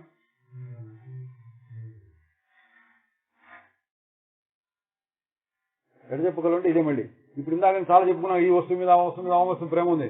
అన్నిట్లోనూ నేనేది ఉంటుంది అంతే కదండి. నా దేశం అయితే నాకు ప్రేమ, వేరే దేశం అయితే కాదు. నా పిల్లవాడు కాబట్టి, నా ఇల్లు కాబట్టి, నా డబ్బు కాబట్టి, ఏదో నా పుస్తకం కాబట్టి, నా గడియారంగా ఏదో ప్రతి ఏది చూసుకున్నా నా నా నా అంటున్నావు కాబట్టి దాని మీద నీకు ఉంటుంది కానీ అభిమానము, నీది కాని దాని మీద అభిమానం ఉండట్లేదు కాబట్టి ప్రతి దాంట్లోనూ నా నా అనే ఉంది కాబట్టి నేను ఉందనమాట. అందుకని అన్నిటికంటే ఎక్కువ ప్రేమ దేని మీద ఉందంటే నేను మీదే ఉందన్నమాట. తన మీదే తనకు ప్రేమ ఉంది. అభిమానం అది తనకు సంబంధించిన వాటి మీద ప్రేమ ఉన్నట్టు కనపడుతుంది. ఎందుకు? దానివల్ల నీకేదో లాభం ఉంటుంది అనుకొని. అందువల్ల గట్టిగా లోతుగా ఆలోచిస్తే అభిమానం అంటే ఏంటంటే ఆ కాసేపు తనే అక్కడున్నట్టు తాదాత్మ్యం. టీవీలో మనకు ఒక కథ వచ్చింది అనుకోండి, టీవీలోనో నాటకంలోనో సినిమాలోనో, మనకు తెలిసిన రామాయణం అనుకోండి. ఆ రామాయణంలో సీతామ్మవారిని రావణాసురుడు ఎత్తుకుపోతున్నాడు అని అనుకోండి. మీరు దేంతో తాదాత్మ్యం చెందుతారు? రావణాసురుడితో తాదాత్మ్యం చెంది ఎత్తుకుపోతారా? లేదా సీతామ్మవారితో తాదాత్మ్యం చెంది బాధపడతారా? ఏదో ఒక దాంతో తాదాత్మ్యం చెందుతుంటారు. గమనించారా? అది సినిమా కానీ కథ కానీ అంటే అదే. వాడు ఏం చేస్తాడు? ఆ పాత్ర ఏదో ఒక పాత్రతో మనం లీనమవుతూ ఉంటాం. ఏం కాకుండా ఉదాసీనంగా సాక్షిగా ఊరక చదవటం చాలా కష్టం. ఆ చదివే పాత్రలో ఏదో ఒక పాత్ర రండి, ఆ చదివే పాత్రలో చదివేదిగా చూసేటువంటి పాత్రలో ఏదో దాంతో మనం లీనమైపోతాం. ఇప్పుడు వాళ్ళే అటు వస్తున్నారులేండి, కూర్చోండి.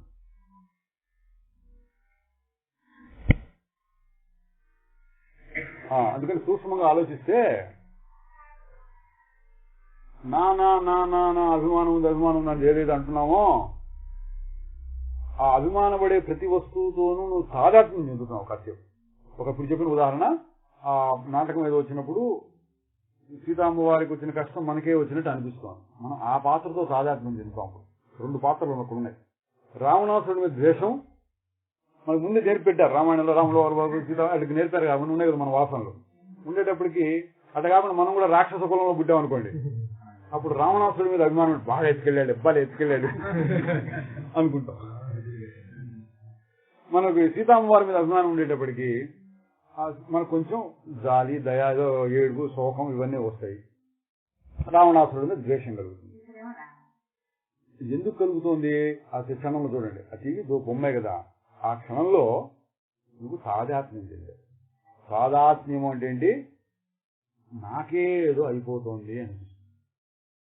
నిజంగా అవుతుంది కదా. అక్కడ ఆ సంఘటన చూడంగానే ఆ సంఘటన కళ్ళల్లో బొమ్మలు పడింది, కళ్ళల్లో బొమ్మ పడగానే మనసులో ఏదో బొమ్మ పడింది, మనసులో బొమ్మ పడగానే ఇక్కడ హృదయంలో కలసటం మొదలుపెట్టింది. అంటే ఏంటి? అక్కడేదో అవుతుంది, ఇక్కడేదో అవుతోంది. ఇంకో రకంగా చెప్తే ఈ నేను కాసేపు అక్కడ ఉంది అనొచ్చు. నేననేటువంటి భావం ఈ శరీరం నుంచి వదిలేసి మర్చిపోయి ఈ నేననేటువంటి భావం ఆ బొమ్మ మీద పడింది. తాదాత్మ్యం చెందుతాం అనిపిస్తుంది. ఈ శరీరాన్ని మర్చిపోతాం. ఈ శరీరం మీద చాలా నొప్పిగా ఉంది, కాలు నొప్పి ఏదో ఉంది, అమ్మో అమ్మో అమ్మో అంటున్నాం. ఇందులో మనకి ఇష్టమైన పాటో జోక్స్ ఏవో వచ్చినాయి అనుకోండి, అది చూస్తున్నాం, కాసేపు మర్చిపోతుంది. అంటే ఈ నేననేటువంటిది ఫిక్స్డ్ గా ఎర్రడేట్ అన్నాం, ఎర్రడేట్తో దీన్ని అతికించుకోలేదు. ఈ నేననేది ఎగిరిపోయి దాని మీద పడుతుంది ఆ కాసేపు. దాన్ని తాదాత్మ్యము అంటున్నాం. అటువంటి తాదాత్మ్యం చెందినటువంటి స్థితి దేని మీద నీకు వస్తుంది? దేని మీదైనా రావచ్చు. దాన్ని అభిమానము అంటున్నాం.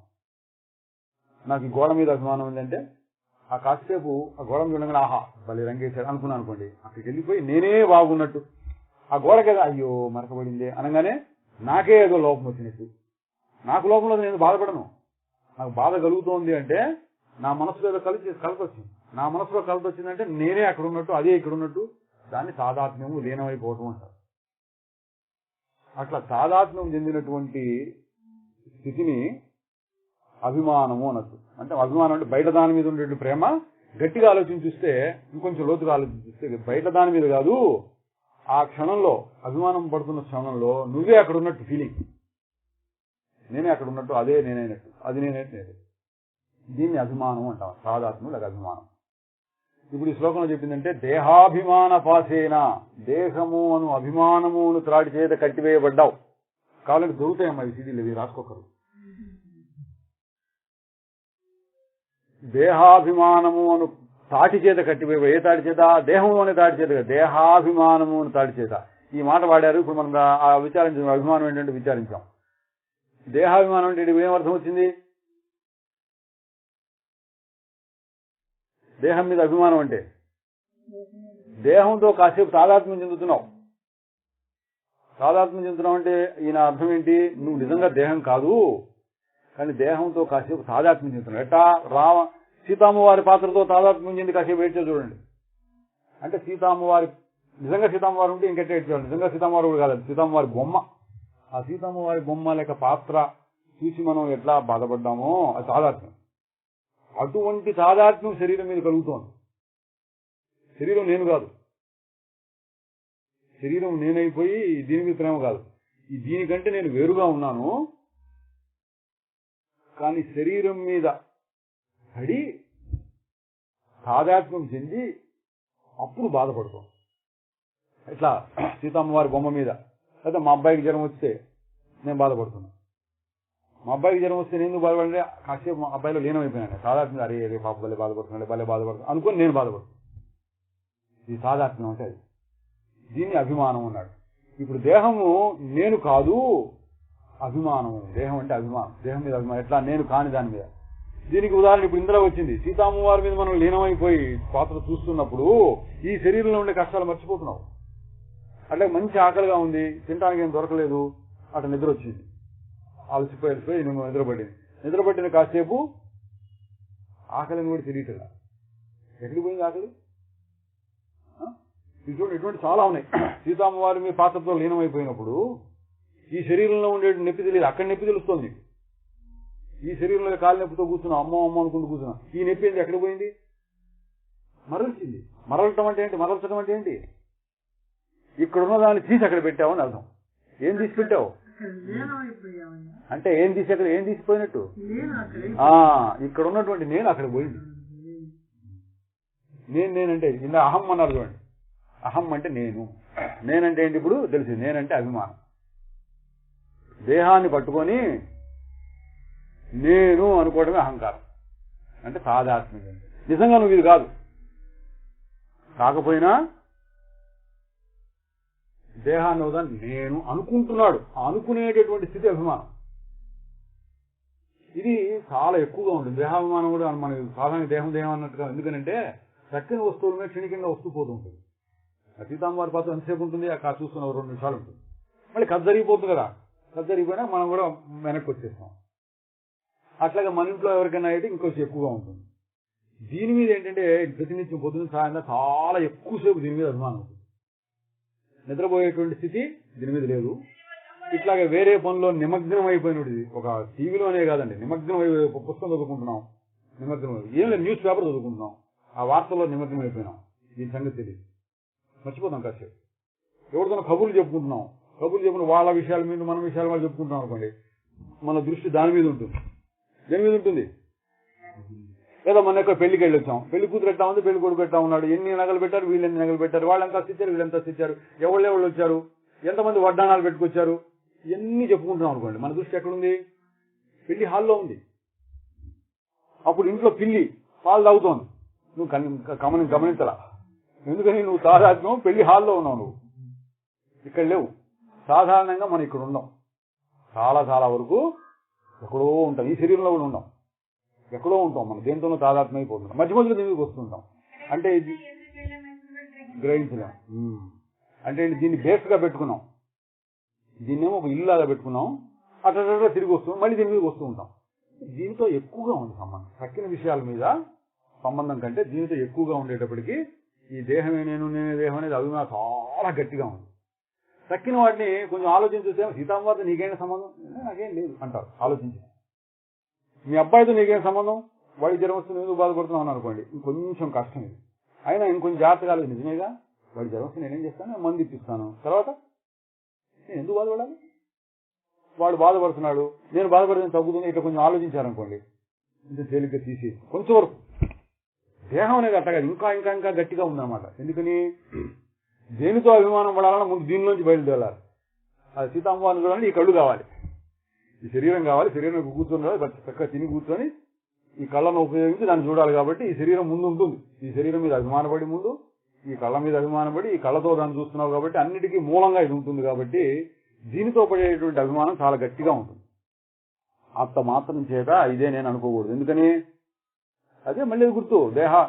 గాఢ నిద్రలో వదులుకొని వెళ్ళిపోయినావు, మరణం వచ్చినప్పుడు వదులుకొని వెళ్ళిపోతున్నావు, ఇట్లా దాని మీద దీని మీద ధ్యాస మరల్చినప్పుడు వేరే దాని మీద తాదాత్మ్యం వదులుకొని వెళ్ళిపోతున్నావు. అన్నిటి మీద దేహాభిమానం బాగా ఉంటుంది అయ్యా. ఉంటుంది. అందుకని దేహం కాదు నిన్ను బంధించేది, దేహాభిమానం బంధిస్తోంది. ఇది తేడా. దేహం నిన్ను బంధించట్లేదు, దేహాభిమానం బంధిస్తోంది. వాడు చెట్టును పట్టుకొని కూర్చున్నాడు, రారా అంటున్నట్ట. నన్ను చెట్టు కట్టేసింది అన్నాడు. చెట్టు కట్టేయడం ఏంటి రా అని చూస్తే కట్టేయలేదు. కాదు నన్ను వదలతో, చెట్టు వదలతో.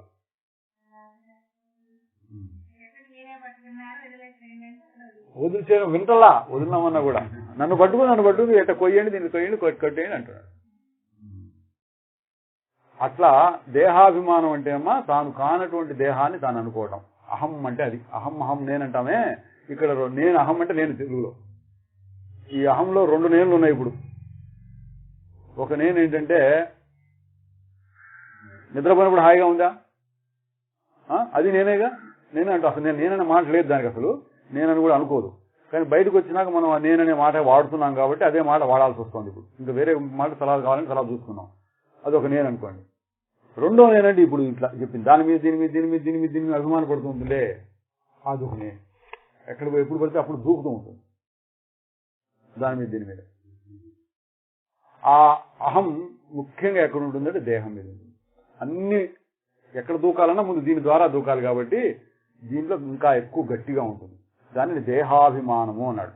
ఇప్పుడు అహం అంటే ఏంటంటే దేహాన్ని అభిమానించినటువంటి ఏ ప్రవృత్తి, చిత్తవృత్తి మనసులో అనిపిస్తుంది చేస్తారా, దేహం చూసినప్పుడు అమ్మో నాకే నొప్పి, గిల్లుకుంటే నాకే నొప్పి అన్నాం. గిలుకోగానే నాకే నొప్పి ఎందుకు అనిపిస్తుంది? దేహంతో తాదాత్మ్యం చెందాం. అంటే సీతమ్మవారి పాత్రలు తాదాత్మ్యం చెందినట్టు ఇప్పుడు దేహంతో తాదాత్మ్యం చెందాం కాబట్టి ఆ తాదాత్మ్యం ఎక్కడుంది అని జాగ్రత్తగా లోపల పరిశీలిస్తే అది అహంకారం. అంటే దేహం నేను అనుకునేటటువంటి స్వభావం లోపల ఏదైతే ఉందో, దేహం నేను, దేహంతో కలిసి పనులు చేస్తున్నాను, దేహంతో కలిసి అనుభవిస్తున్నాను, దేహంతో కలిసి అన్ని రకాల కష్ట సుఖాలని నేనే అనుభవిస్తున్నాను. ఈ ఇల్లు అనేటువంటి దానికి నేను యజమానిలాగా ఉండి అన్ని కష్ట సుఖాలు అనుభవిస్తున్నట్టు ఈ దేహం అనేటువంటి కొంపకి నేను యజమానిని అని ఎవడైతే అనుకుంటున్నాడో వాడు అహం నేను. రమణ మహర్షి గారు అక్కడి నుంచి చెప్తాడు, ఈ అహం అంటే ఏంటో గట్టిగా పట్టుకొని విచారణ చేయమంటారు. అహం అంటే ఏంటి విచారణ? ఇది దీని మీద తాదాత్మ్యం చెందడం. తాదాత్మ్యం చెందకుండా ఉంటే ఎట్లా ఉంటుంది? గాఢని తెరలాగా ఉంటుంది. ఈ రెండు మన దగ్గరే ఉన్నాయి. కాసేపు తాదాత్మ్యం చెందకుండా ఉంటుంది. తాదాత్మ్యం చెందకుండా ఉండగలిగినటువంటి శక్తి దానికి ఉంది. ఏంటి ఆ శక్తికి ఏం పేరు పెడదాం? అసంగ శక్తి అన్నాం. అసంగ శక్తి అంటే దీనికి అంటుకోకుండా ఉండేటువంటి శక్తి దాని దగ్గర ఉంది. మళ్ళీ దీనికి అంటుకునేటువంటి శక్తి కూడా కనిపిస్తోంది. అంటుకునేటువంటి శక్తి ఉంది, అంటుకోకుండా ఉండే శక్తి ఉంది. రెండిట్లో ఏది నిజం? అంటుకునే శక్తి, అంటుకోకుండా 2 శక్తులు ఉన్నాయందామా అంటే కాసేపు అంటుకోకుండా, కాసేపు అంటుకుంటూ, కాసేపు అంటుకోకుండా, కాసేపు అంటుకోకుండా ఉండే శక్తి కనపడుతోంది. ఇప్పుడు దీన్ని చూస్తే ఏముంటుంది? అసలేవాడు మరి? అసలంటే అంటుకోకుండా ఉన్నవాడు ఎప్పుడైనా కాసేపు అంటుకుని వెళ్ళిపోవచ్చు. అలాగా ఎప్పుడు అంటుకునే ఉన్నాడు అనుకోండి, వాడు విడిపడే సమస్య లేదు. ఇంకా ఎప్పుడు అంటుకుని ఉన్నవాడు వేరుపడటం కుదరదు. ఎప్పుడు వేరుపడ్డవాడు ఎప్పుడన్నా వచ్చట మనకంటే వేరే ఇంట్లో ఉన్నాడు అనుకోండి, మన స్నేహితులు కూడా వేరే ఉన్నాడు, వాడు ఎప్పుడన్నా వచ్చి మన ఇంట్లో చూసుకుంటాడు. రోజు మన ఇంట్లోనే ఉంటే వాడు దూరం వెళ్ళటం లేదు, దగ్గర రావటం లేదు. అట్లా వీడి లక్షణాలు 2 లక్షణాలు ఉన్నప్పుడు అసంగం అనేటువంటి లక్షణం ఎక్కువగా ఉండి ఎప్పుడన్నా కాసేపు సంగం పడదు, కలుసుకోవచ్చు శరీరంతో వేరుగా ఉన్నవాడు. కాదు ఎప్పుడు శరీరంతోనే కలుసుకునే అసలు లక్షణమే శరీరంతో కలిసిపోవడం అనేటట్టయితే వేరు పట్టినట్టు కుదురుతుంది. కాకపోతే ఇప్పుడు స్థూలంగా మన ప్రస్తుతం మనం అనుభవం చూస్తే కాసేపు కలుస్తున్నాడు, కాసేపు వేరుపడుతున్నాడు, కాసేపు కలుస్తున్నాడు, కాసేపు వేరుపడుతున్నాడు. మనం దీన్ని ఇప్పుడు పరిశీలన చేసి చూడాలి. అసలు ఎవరు నేను నిజంగా కలిసిన వాడినా, కలవకుండా ఉన్నవాడినా, కాసేపు కలిసి కాసేపు కలవకుండా ఉన్నవాడినా, ఇది స్వభావమా అది స్వభావమా, 2 కలిసి స్వభావమా, కాసేపు ఇట్లా 2 కలిసి స్వభావమా? మొదట్లో అనుకున్నప్పుడు కలిసి ఉండడమే స్వభావం అనిపిస్తుంది. ఇప్పుడు కొంచెం విచారణ చేసి చూస్తే కాసేపు కలిసి కాసేపు కలవకుండా ఉన్నాం, ఇది స్వభావం. ఇంకొంచెం విచారణ చేసి చూస్తే కలవట్లేదు. ఏం విచారణ చేయాలి? ఇంకొంచెం గాఢ నిద్రలో కలవడం వల్ల అందరూ ఒప్పుకుంటారు, అక్కడ ఇక్కడ సాధారణ కలవట్లేదు ఒప్పుకుంటారు. ఇంకొంచెం జాగ్రత్తగా చూసుకుంటుంటే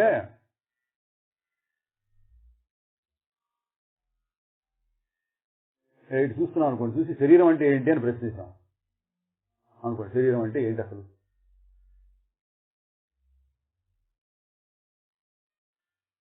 శరీరం అంటే ఏంటండి? ఇప్పుడు మన అనుభవంలో శరీరం అంటే ఏంటి సార్? మన అనుభవంలో శరీరం అంటే ఏం లేదు, ఇది ఒక మనసులో ఇది ఒక బొమ్మ పడుతుంది. నీ అనుభవం అంటే ఏంటి? మనసు అంటే ఏ అనుభవం పడాలన్నా మనసులో పడాల్సిందే కదా. విష్ణుమూర్తి ప్రత్యక్షమైన మనసులో పడాలి. గోడ కనపడుతుందని గోడ అనుభవం కూడా మనసులోనే బొమ్మ పడుతుంది. అట్లా శరీరం అంటే ఏంటి అని అనుకోండి. మీ అనుభవంలో చెప్పండి అన్న, శరీరం అంటే ఏంటి? శరీరం అనేటువంటి ఒక బొమ్మ మనసులో పడుతుంది, సంకల్పం.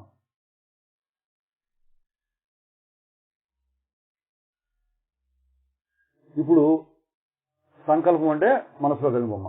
ఇప్పుడు శరీరం మొత్తాన్ని ఇట్లా చూస్తున్నాం అనుకోండి. మనం చూస్తున్నాం, ఓ శరీరాన్ని చూడండి, వేరే దాన్ని తీసి శరీరం మీదే దృష్టి పెట్టండి. శరీరాన్ని ఇట్లా చూస్తూ ఉన్నాం, పై నుంచి కింద చూస్తాం.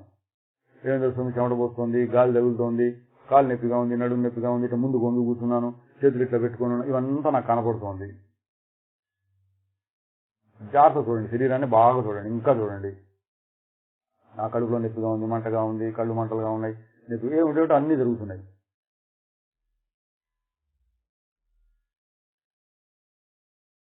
ఇట్లా చూస్తూ ఉండటంలోనే, జాగ్రత్త చూస్తున్నాడు, ఇట్లా చూస్తూ ఉండటంలోనే మళ్ళీ ఇప్పుడు ఇంకో ప్రశ్న వేస్తాను. చూసేది ఎవడు? చూడబడేది ఏమిటి?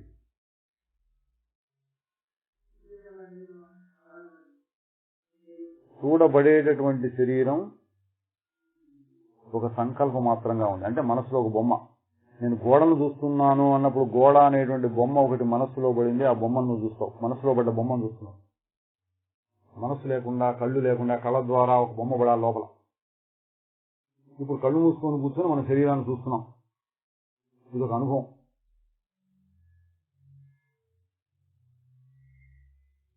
శరీరం అనేటువంటి అనుభవం నీకు ఎట్లా కలుగుతోంది అన్నాను. నాకు తెలుస్తోందండి లోపల లోపల అన్నారు.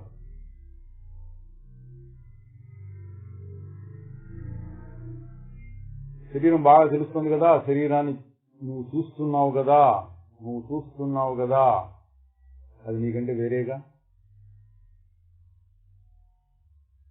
గోడను నువ్వు చూసినప్పుడు గోడ నీకంటే వేరైతే, శరీరాన్ని నువ్వు స్పష్టంగా చూస్తున్నావు,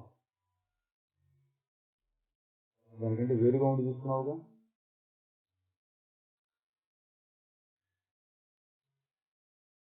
చూసేటటువంటి నేను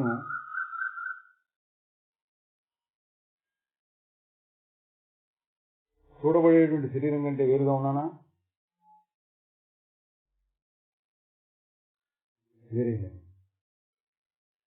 దేహం నేనటువంటి అనుభవాన్ని, దేహం నేను అనుకునే దాన్ని కొద్దిగా మార్పు ఏం చేసాం? దేహాన్ని గట్టిగా చూడమన్నాం. చూడటం మొదలు పెడితే దేహం అనేటువంటిది ఒక సంకల్పం, మనసులో పడ్డ బొమ్మ, దాన్ని నేను చూస్తున్నాను అన్నారు. వేరేంటి? నిద్రలోనే కాదు, నిద్రలోనేమో అప్రయత్నంగా సహజంగా దానంతరం అవుతోంది, భగవంతుడి యొక్క కరుణాది. ప్రస్తుతం మనం ప్రయత్నం చేసి సంపాదిస్తున్నాం. ఏం ప్రయత్నం చేస్తున్నాం? శరీరాన్ని నుంచి వేరు చేసుకోవడం. ఎట్లా వేరు చేస్తున్నాం? ఇదే పద్ధతి. ఏంటి పద్ధతి? చూడండి, శరీరం జాగ్రత్తగా చూసి కాసేపు చూసిన తర్వాత ఈ శరీరాన్ని ఎవడు చూస్తున్నాడు అని ప్రశ్నిస్తున్నాడు. శరీరం అంటే ఏంటి? శరీరాన్ని ఎవడు చూస్తున్నాడు?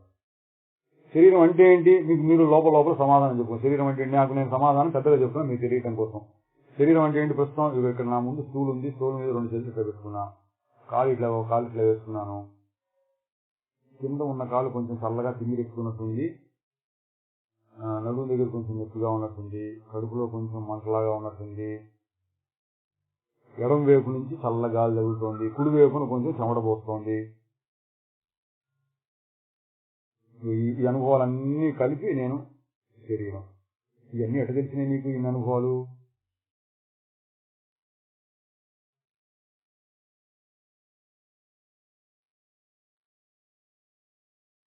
ఇవన్నీ ఎట్లా తెలుస్తున్నాయి? నేను చూస్తున్నా, నేను చక్కగా చూస్తున్నా శరీరాన్ని. నేను శరీరాన్ని ఎదురుకుండా ఉన్న బొమ్మని చూసినట్టు కళ్ళు మూసుకొని కూడా లోపల శరీరం అనేటువంటి ఒక బొమ్మ పడుతోంది. శరీరం అనేటువంటి అనుభవాన్ని నేను చక్కగా చూస్తున్నాను. చూసేటటువంటి నేను ఎట్లా ఉన్నాను? మళ్ళీ ఇంకో ప్రశ్న. ఇప్పటిదాకా శరీరాన్ని చూసాం స్పష్టంగా, శరీరాన్ని నేను చూస్తున్నాను. ఇప్పుడు ఇంకొక ప్రశ్న, అటువైపు వెళ్దాం. శరీరాన్ని చూసేటువంటి నేను ఎట్లా ఉన్నాను?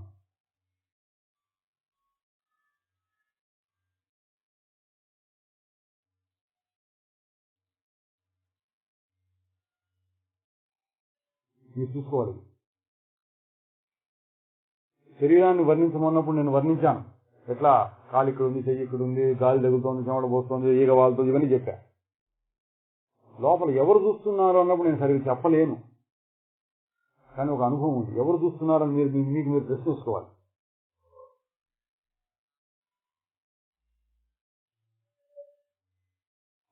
నేను చూస్తున్నా. ఆ నేను శరీరం కంటే వేరుగా ఉండి శరీరాన్ని చూస్తాను. జాగ్రత్త చూడండి. ముందు శరీరాన్ని చూసాం, పద్ధతి. శరీరాన్ని చూసాం, చూస్తూ చూస్తూ మధ్యలో ఎవరు శరీరాన్ని చూసేదన్నాం. అప్పుడు శరీరం దాన్ని చూసేయండి నేను వేరుగా ఉన్నట్టు అనిపిస్తుంది. ఆ నేను స్వభావం ఏంటి అన్నాం. అది ఇది ఇట్లా అని మీరు పట్టుకోవాలి. మీ అనుభవంలో మీరు దాన్ని పట్టుకోవాలి.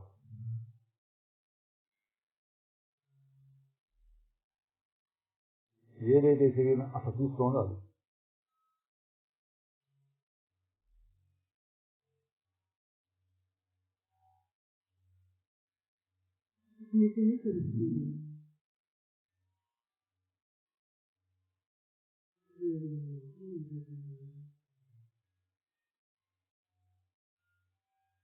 సమాధానం చెప్పక్కర్లా.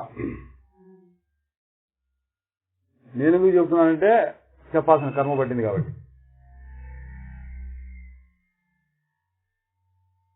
దాన్ని తెలుసుకోవాలి.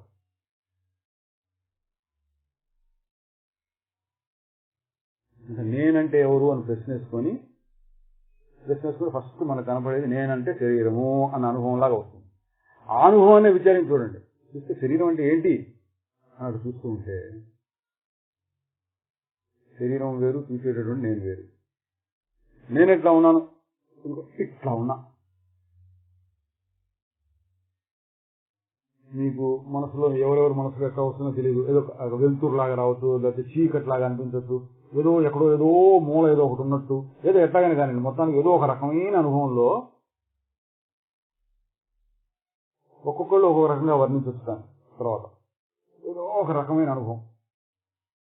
అది ఈ శరీరాన్ని చూసుకోవాలి. లోపల పట్టుకోవాలి.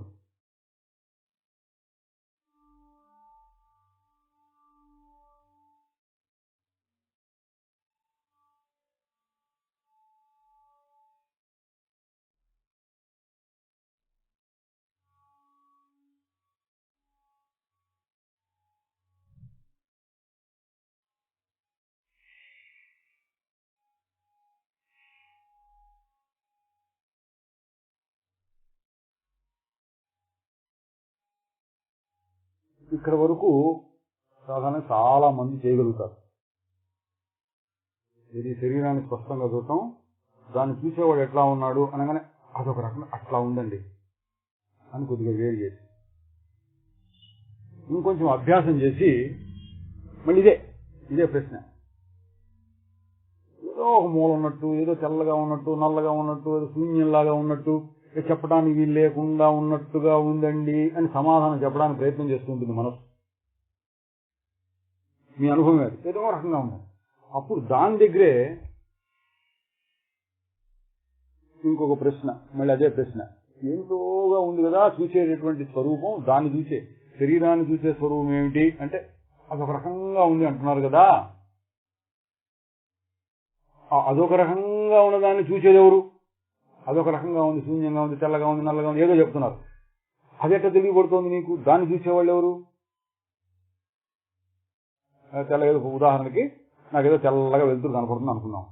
నేను అనుకుంటాను ఆ వెలుతురు కదా జ్యోతి, ఆ జ్యోతియే ఈ శరీరాన్ని చూస్తోంది కావాలి అనుకున్నా.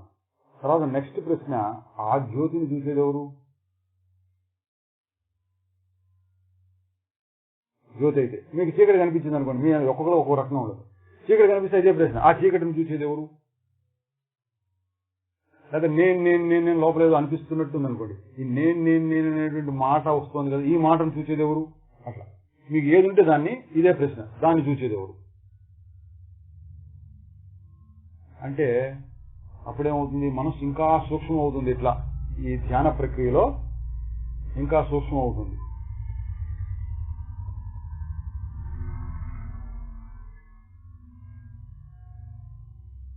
మళ్ళీ ఇంకొక రకమైన ఏదో కొత్త రకమైన అనుభవం వచ్చింది అనుకోండి, ఓహో ఇదే నేను అనిపించింది అనుకోండి. ఇంకోటి ఏదో అనుభవం కలిగి ఓహో ఇదేమో నేను అనిపిస్తే మళ్ళీ ఇదే ప్రశ్న, ఇది నేనేమో అని అనుభవం కలుగుతుంటే దాన్ని చూసేది ఎవరు? ఇట్లా ఇంకా ఇంకా ఇంకా ఇంకా సూక్ష్మంగా అంటూ పోతే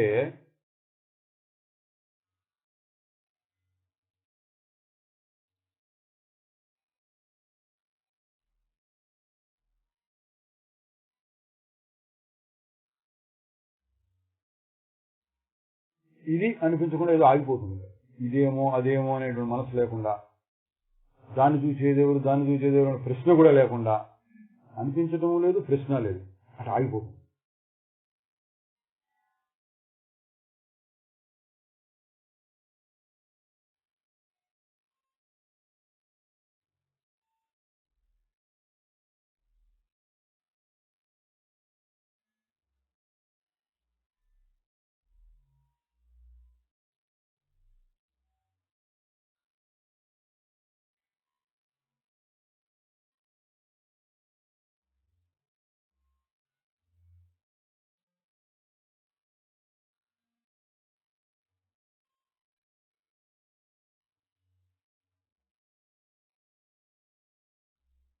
ప్రశ్న సమాధానం రెండు కూడా లేకుండా ఇంకా ఇంకా ఇంకా ఇంకా సూక్ష్మం అవుతూ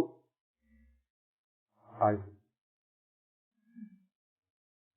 మంచుగడ్డని పెట్టామనుకోండి, మంచుగడ్డని ఫ్రిడ్జ్లోంచి తీసి ఇట్లా బయట ఒక పళ్ళెంలో పెట్టాం, లేదా ఎండలో పెట్టాం, కరుగుతున్నప్పుడు నీళ్లు కనపడుతుంది, కింద పళ్ళెంలో నీళ్లు పడుతున్నాయి, పైన గడ్డ క్రమంగా కరుగుతోంది. ఆ కరుగుతూ ఉన్నప్పుడేమో అది తెల్లగా ఉంటుంది,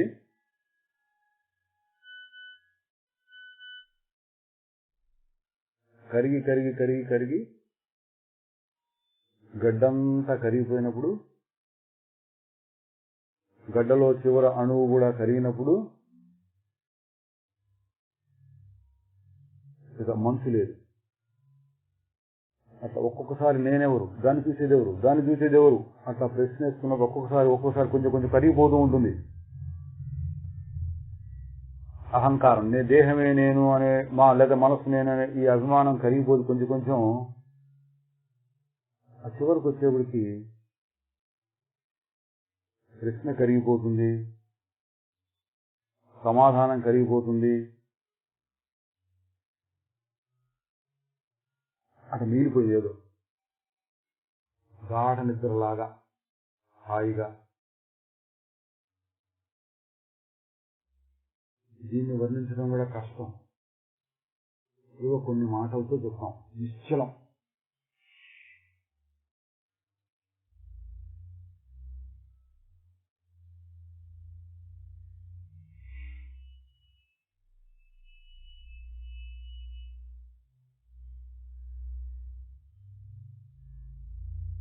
ఇటువంటి అనుభవాన్ని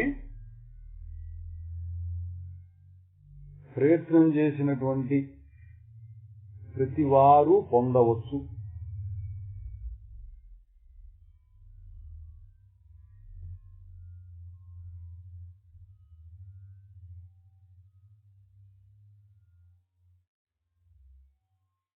పొందిన తర్వాత ఏం చేయాలి? చేసేదేం లేదు. అయితే ప్రస్తుతం ఈ వ్యవహారం నడవటం కోసం ఏదో చెప్పాల్సి వస్తుంది. ఏం చెప్దామంటే, ఏదైతే ఆగిపోయినప్పుడు నీకు అనుభవానికి వచ్చిందో అది నీవు, అసలైన నువ్వు అది.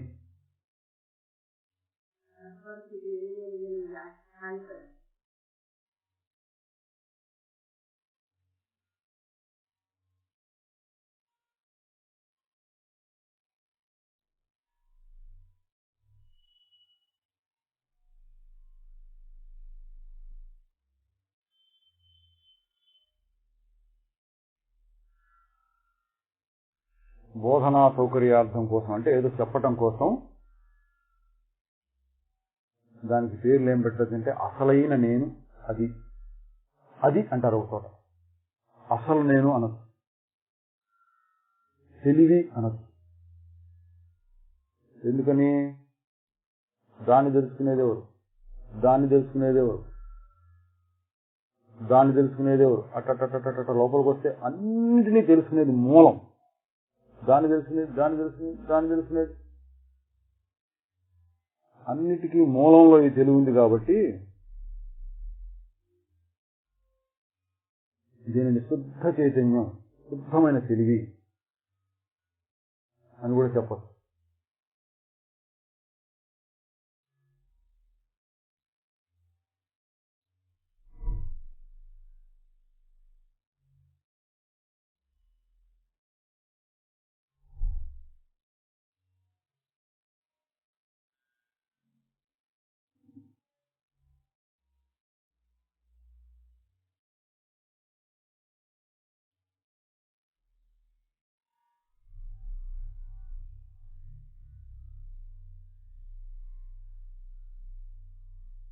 కథ ముందుకు నడవడం కోసం చెప్పాల్సి వస్తుంది. దానికి ప్రస్తుత శ్లోకంలో బోధ అని పేరు పెట్టారు. బోధ అంటే తెలుగులో తెలివి. మామూలుగా బోధ అంటే ఇతరులకు బోధించడం అనే అర్థంలో చెప్తూ ఉంటాం. అసలు అర్థం ఏంటంటే బోధ అంటే తెలిపిడి చేయడం. ఇతరులకు నేను బోధించాను అంటే తెలిపిడి చేశాను అర్థం. ఇక్కడ దేని సహాయంతో అన్నింటినీ తెలుసుకున్నావు? ఇది శరీరం అని తెలుసుకున్నాను, శరీరాన్ని తెలుసుకునేదాన్ని తెలుసుకున్నాను, దాన్ని తెలుసుకునేదాన్ని తెలుసుకున్నా అంటే అన్నిటినీ తెలిపిడి చేసేటటువంటి వస్తువు. ప్రపంచంలో దేన్నైనా తెలుసుకోవాలంటే మూలమైనటువంటి పదార్థం కాబట్టి దీనిని తెలివి అని తెలుగులోనూ చైతన్యము, బోధ ఇటువంటి మాటలతో సంస్కృతంలో చెప్పారు. ప్రస్తుతం దీన్ని బోధ అనే మాటతో ఇక్కడ చెప్పారు. చెప్పి ఏమంటున్నారు? దేహాభిమాన పాసేన చిరం బద్ధోసి పుత్రక. దేహాభిమానము అను పాశము చేత చాలా కాలము ఉండి కట్టివేయబడ్డావు. దాని అర్థం మనం వివరంగా చూసాం. దేహం కట్టివేయటం కాదు, దేహాన్ని నేను అనుకోవటం వల్ల బంధంలో పడ్డావు. దేహాన్ని నేను అనుకోవటం ఏంటి? ఇప్పుడు మళ్ళీ చూడాలి, అనుభవం ఉంది, అనుభవంలో చూసుకోవాలి. ఇవన్నీ నేనెవరు అని విచారిస్తూ పోతే మూలంలోకి వెళ్ళేటికి మనకి ఏ అనుభవం తగిలిందో, ఎంతవరకు తగిలితే అంతవరకు అనుకోండి. దానిని బోధ, తెలివి అన్నాం. మళ్ళీ ఇప్పుడు మాట్లాడటం మొదలుపెట్టినప్పుడు, వినటం మొదలుపెట్టినప్పుడు, అటు ఇటు చూడటం మొదలుపెట్టినప్పుడు, వ్యవహారం జరుగుతూ ఉన్నప్పుడు శరీరం మీదకి వచ్చి ఇందాక వేడి చేసినట్టుగా అనపట్టలా. ఇప్పుడు మాట్లాడుతున్నాం, మీరు వింటున్నారు, నాలోంచి మాటలు వస్తున్నాయి, మీ చెవుల్లో మాటలు దూరుతున్నాయి. ఇందాక ఉన్నట్లేదు ఇప్పుడు పరిస్థితి. ఇప్పుడంతా కలిసిపోయినట్టుగా ఉంటుంది. ఆ బోధ శరీరం, నోరు, మాటలు, చెవులు, మనస్సు, మళ్ళీ ఈ మాటలకు సంబంధించిన అనుభవం, ఇదంతా ఒక ప్రక్రియ నడుస్తోంది. ఈ ప్రక్రియ నడుస్తున్నప్పుడు ఏం అనుభవం ఉంటుంది? నేను మాట్లాడుతున్నాను అనుభవం నాకుంటే, నేను వింటున్నాను అనే అనుభవం మీకుంటుంది. నేను కూర్చున్నాను అనే అనుభవం ఉంటుంది.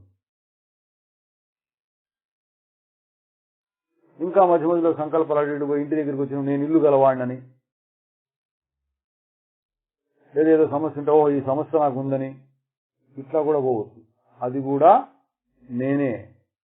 అన్నిట్లోనూ నాకు సమస్య ఉంది, నేను ఇంటికి వెళ్ళాలి, నేను ఆ పని చేయాలి, ఎంత నేను ఇట్లా పని చేస్తాను. ఇది ప్రస్తుతం ఉన్న అనుభవం. ఇందాకున్న అనుభవం ఏంటి? వేరు చేయి అంటే అట్లా వేరైపోయింది. ఇది ఎందుకు చూపించామంటే గాఢ నిద్రలో అప్రయత్నంగా వేరైపోతోంది. అది సహజంగా అసంగం, అంటుకోవటం లేదు.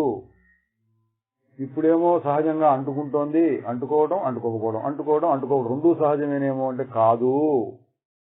నువ్వు కాస్త నిదానించి చూస్తే జాగ్రత్త అవసరం. అంటే ఇప్పుడు ప్రస్తుతం కూడా దాన్ని వేరు చేసి గాఢ నిద్రలో ఎట్లా వేరుగా ఉంటుందో అటువంటి వేరైన స్థితికి తీసుకొని వెళ్ళవచ్చు.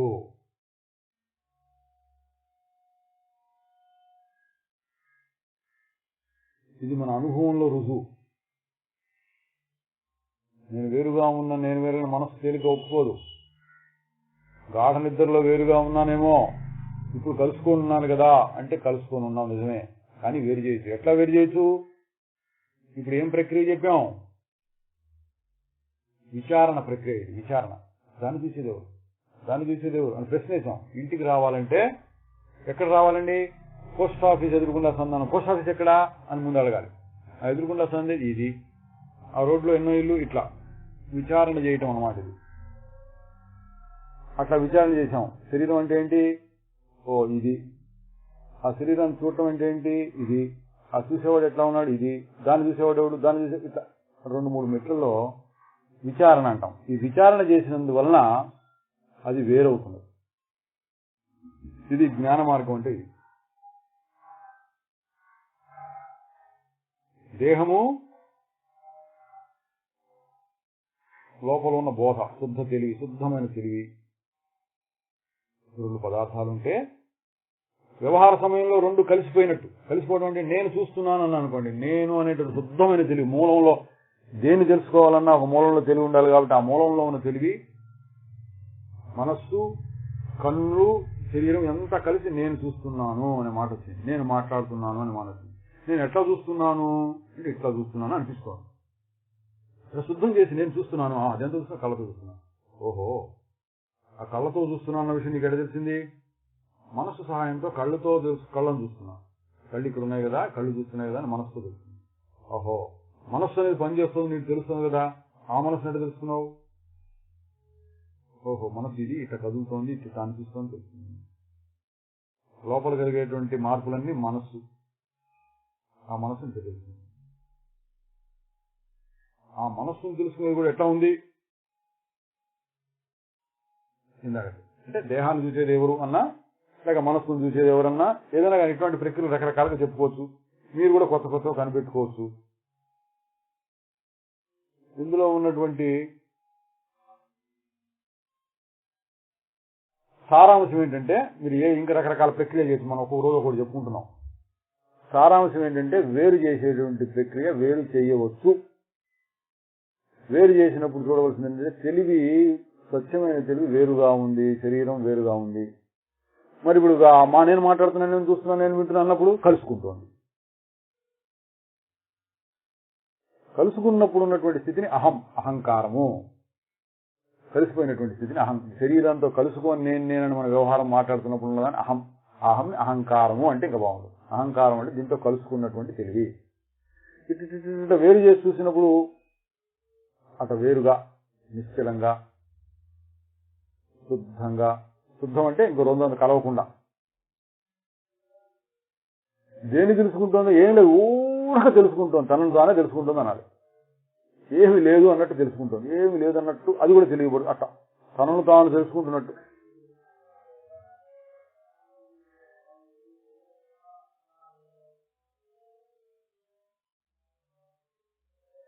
ఇట్లా విచారణ చేసి చూస్తే వేరైపోతుంది. ఇది ఇప్పుడు మనం మాటల ద్వారా ఆ స్వరూపాన్ని పొందడానికి ప్రయత్నం చేశాం. దీన్ని మనం ఒంటరిగా కూర్చున్నప్పుడు మనకు మనమే ప్రయత్నం చేసుకుంటే ఆ వేరు చేసేటువంటి అనుభవాన్ని పొందొచ్చు. అది కొంచెం మరీ ఎక్కువ అక్కర్లేదండి, కొద్దిగా అలవాటైతే ఎవరు నేను అనగానే అటు వేరైపోతుంది. ఎవరు నేను అటు చూడంగానే మాట్లాడేటువంటి దాన్ని చూసేవాడిని నేను, మాట్లాడేవాడిని నేను అంటున్నా. ఇప్పుడు మాట్లాడేవాడిని అనుకుంటాను కూడా, ఎవడు మాట్లాడేవాడన్నా? గొంతు మాట్లాడుతూ నేను వేరుగా ఉన్నా. నేను ఎట్లా నిశ్చలంగా ఉన్నా. నిశ్చలంగా ఉండి గొంతుని, శరీరాన్ని, వీటన్నింటినీ చూస్తున్నాను.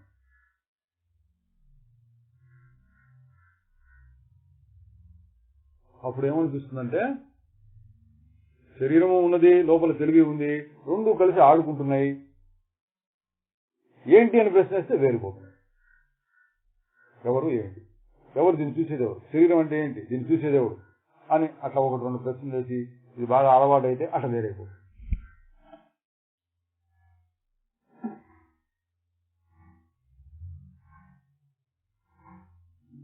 సారాంశం, మన విచారణలో రెండు పదార్థాలు తేలినాయి. ఒకటి శరీరం, శరీరం అంటే మనస్సు కూడా కలుపుకోనండి, శరీరం మనస్సు కలుపుకొని మొత్తం కలిపి దేహం అన్నాం. దేహం.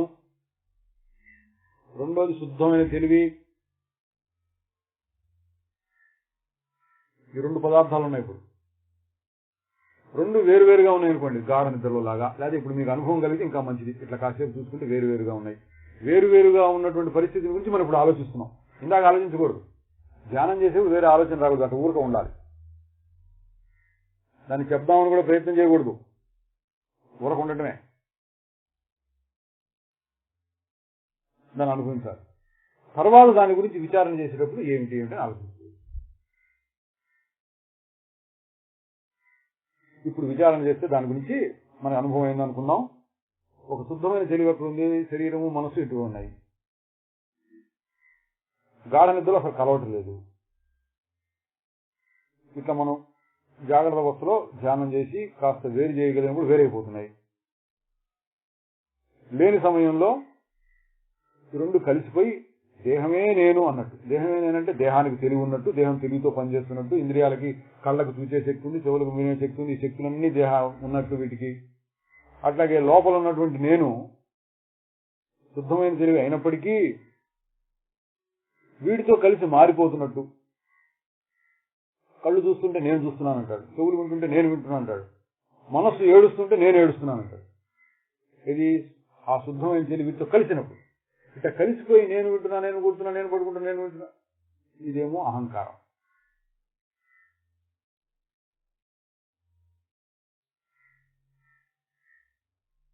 కలవకుండా ఉన్నదేమో బోధ, శుద్ధమైన తెలివి.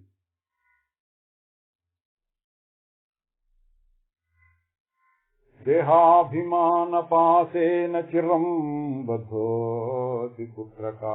దేహాభిమానము అను త్రాటి చేత పెద్ద కాలము నుండి కట్టివేయబడితివి. బోధోహం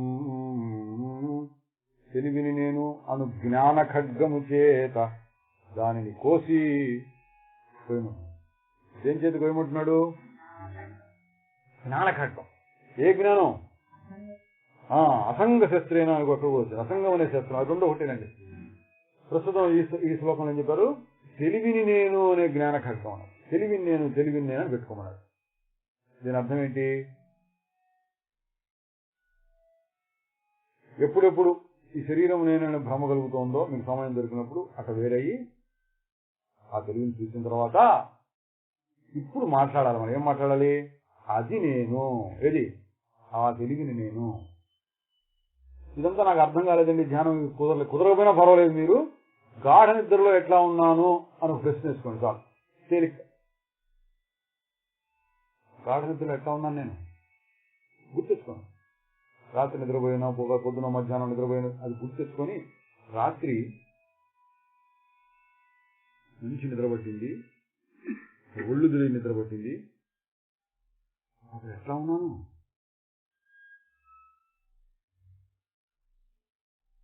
దీన్ని నోటితోటి భాషతోటి చెప్పాలని ప్రయత్నం చేయొద్దు.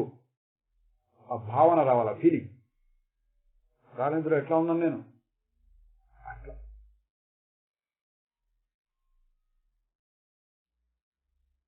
చాలు, ఇంత మీరు గుర్తుపెట్టుకున్నా చాలు. నాకు ఈ ధ్యానాలు అవన్నీ కుదరట్లేదని అనక్కర్లా. గాఢ నిద్రలో ఎట్లా ఉన్నాను నేను అట్లా ఉన్నా. అది శుద్ధమైన తెలివి.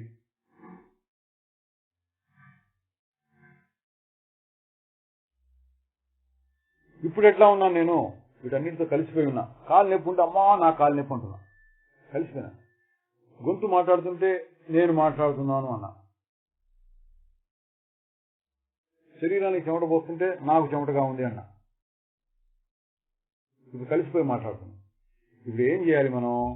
ఈ రెండు అనుభవాలుంటే రెండు అనుభవాల్లో ఏది నిజము అంటే, ఇప్పుడు మనం చేసిన విచారణ ఫలితం ఏంటంటే నేను వేరుగా ఉన్నదే ఎక్కువ నిజంగా కనిపిస్తుంది. ఎందుకంటే ఎవరు నేను ప్రశ్నించుకోగానే వేరైపోతుంది. ఇది అసలైన నిజం.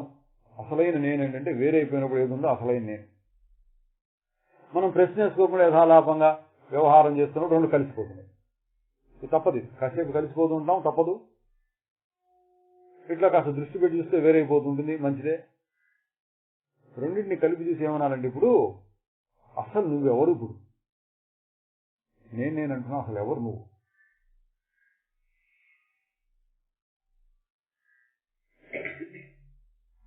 నేనేటువంటి నువ్వెవరు?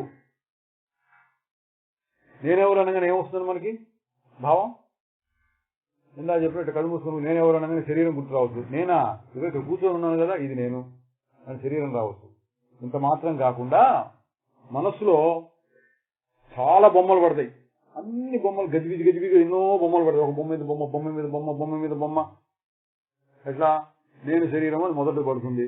ఆ తర్వాత నాకింత వయస్సు, నాది కులము, నాది గోత్రం, మాది ఊరు, నాకింత డబ్బు, ఇంత భార్య, ఇంత పిల్లలు, ఇంత ఇల్లు, ఈ దేశం, ఈ భాష, ఇట్లాంటివన్నీ ఉంటాయి. లేకపోతే నాకు ఇంత కీర్తి ప్రతిష్టలు, ఇంత చదువుకున్నాను, నేను ఈ పనులు చేస్తుంటాను, నాకు ఇందులో ఇంత చాతుర్యం ఉంది, ఇంత తెలివితేటలు, ఇవన్నీ ఉన్నాయి భావాలు మన గురించి. మనకి ఒక్క భావం కాదు, ఒక్కొక్క సందర్భంలో ఒకటి బయటపడుతూ ఉంటుంది.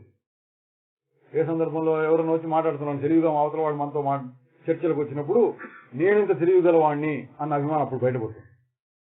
మన కులం వాడు ఎవడో వచ్చాడు భోజనాల దగ్గర, పెళ్లిళ్ళ దగ్గర వచ్చి ఫలానా కులం వాడిని అప్పుడు బయటపడుతుంది.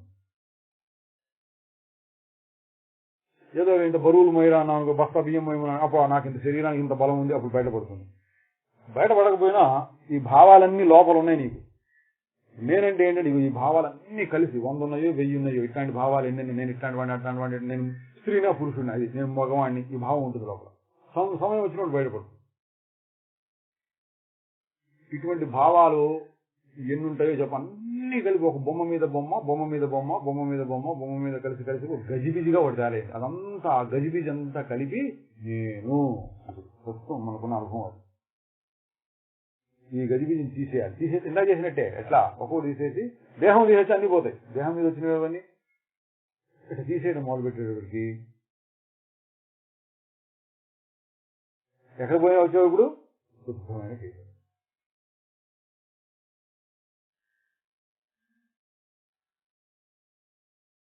ఏది బాగుంది ఇందులో? గజిబిజిగా ఉండి రకరకాల బాధ. గజిబిజి ప్రతి మన కష్టమే. నేను తెలియగలవాడిని అనుకుంటాను, అవతల వాడు కొంచెం మనకంటే ఎక్కువగా మాట్లాడితే అయ్యో నా తెలియపోయింది అనుకుంటాడు. నేను అందమైన వాడిని అనుకుంటాడు, మనకంటే అందమైన వాడు కనిపిస్తే అయ్యో మనకంటే అందంగా ఉన్నాయి, తక్కువైపోయినని బాధపడతాడు. డబ్బు గలవాడు అంతకంటే ఎక్కువ డబ్బు గలవాడు. ఇవన్నీ కష్టాలు తెచ్చిపెడతాయి. నేను ఫలానా ఫలానా ఫలానా ఫలానా కూడా అన్ని కష్టాలు తెచ్చి నేను చెప్పుకున్నాను. రోగ భయం, రకరకాల భయాలు వీటి వల్ల భోగి రోగ భయం అని వచ్చింది అన్నమాట. ఈ గజిబిజి అంతా తీసేసి అస్సలు నువ్వెవరో తెలుసుకుంటే హాయిగా ఉంటుంది. హాయిగా ఉంటుందో రుజువు మళ్ళీ మీ దగ్గరే ఉంది. గాఢ నిద్రలో ఉన్నప్పుడు హాయిగా ఉన్నావు, ఇట్లా కష్టం నిశ్చలంగా కూర్చోమన్నాను. చాలా మందికి తగిలి ఉంటుంది అనుకుంటాను అనుభవం. తగిలినప్పుడు హాయిగానే ఉంది, నిశ్చలంగా ఉన్నావు. ఒక్క క్షణం అన్ని పక్కకు పెట్టి అక్కడ నిశ్చలంగా ఉన్నావు. ఒక్క క్షణం గాఢ నిద్రలో ఎట్లా ఉన్నావు అట్లా ఉండండి. ఒక్క క్షణం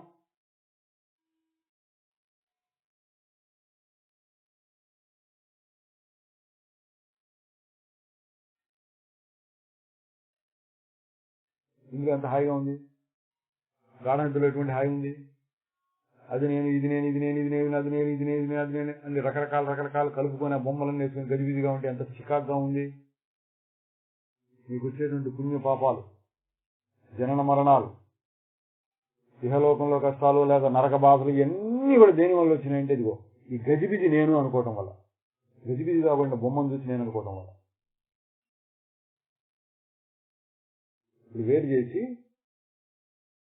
అది నేను, అది అంటే ఆ నిశ్చల స్వరూపం. నిశ్చల స్వరూపం అంటే ఏంటో అనుకుని భయపడద్దు. మళ్ళీ సహజంగా గాఢ నిద్రలో ఏదైతే ఉన్నో అది పెట్టుకోండి తేలిగ్గా. ఒక్కసారి గుర్తెచ్చుకున్నా ఊరికి నోటి మాటలతో గాఢ నిద్రలో ఉన్నది నేను, గాఢ నిద్రలో నేను అన్నదంటూ గాఢ నిద్రలో ఎట్లా ఉన్నానో అది గుర్తెచ్చుకోవాలి. అన్నప్పుడల్లా అట్లా ఉన్నాను కదా, అట్లా హాయిగా అది నేను.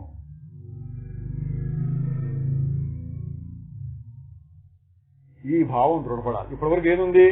ఈ గజిబిజిని చూసుకొని ఇది నేను, ఇది నేను అనుకుంటున్నాం. రకరకాల బొమ్మలు లేదా దేహాన్ని చూసుకొని నేను అనుకుంటున్నాం. ఇది మార్చేసి ఇప్పుడు అది నేను.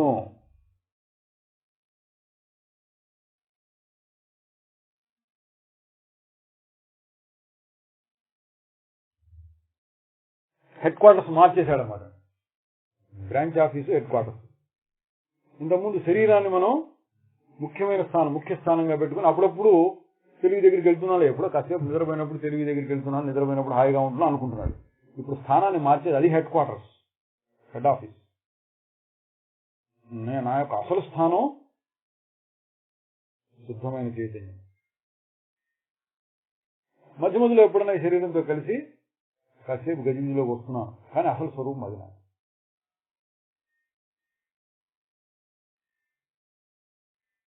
ఇది గుర్తుపెట్టుకుంటే నీ బంధాలు పోతాయి అన్నాడు. తెలివిని నేను అను జ్ఞాన ఖడ్గము చేత దేహాభిమానమును త్రాటిని కోసివేయుము అన్నాడు.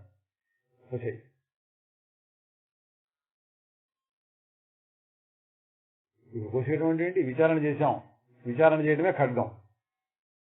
కోసేయడం అంటే ఏంటి? దాన్ని గుర్తుపెట్టుకోవడం. ప్రత్యేకంగా ఇక్కడ కోయాల్సిందే లేదు. ఆ తెలివిని గుర్తుపెట్టుకుంటూ అది నేను అన్నట్టుగా గుర్తుపెట్టుకోవాలి. మనకు అలవాటైంది ఇది నేను అని గుర్తుపెట్టుకోవడం.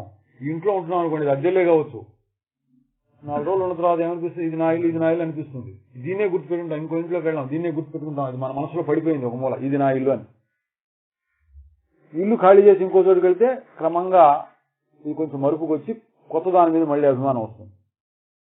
దీని మీద అభిమానం తీసి దాని మీద పెట్టుకోవచ్చు. ఇంటి మీద తీసి ఆ ఇంటి మీద పెడుతున్నావు. ఇది మనకు అనుభవం ఉంది. సొంత ఇల్లు కూడా అమ్ముకొని పోతాం, సొంత ఊరు వదిలేసి ఇంకో చోటుకి వెళ్తాం. ఏం జరుగుతుంది అక్కడ? ఈ ఇంటి మీద, ఈ ఊరి మీద, ఈ బంధువుల మీద వీటన్ని అభిమానాలు తీసి ఇంకో చోటుకి వెళ్ళిపోతున్నాం. ఇప్పుడు అందరూ అమెరికా వెళ్ళిపోతున్నారు, అన్ని ఇక్కడ వదిలేసుకొని అక్కడే పెళ్లిళ్ళు చేసుకుంటున్నారు. పోయినారు బంధువులు కూడా, కొత్త బంధువులు, పాత బంధువులు పోయినారు, కొత్త బంధువులు. ఎట్లా వస్తుంది అభిమానం? అభిమానం అనేటువంటి దాన్ని మార్చొచ్చు అన్నమాట. మీకు తెలిసేది ఏంటంటే, ఇందాక చెప్పాను, అభిమానం అంటే నిజంగా ఒకటి వస్తువు కాదు, అది ఊరికి అనుకోవడం. ఈ గోడ నేను నిజమైన వస్తువు కాదు, గోడ నేను అనుకుంటున్నాను, అంతే, అనిపిస్తోంది అనుకుంటున్నాను.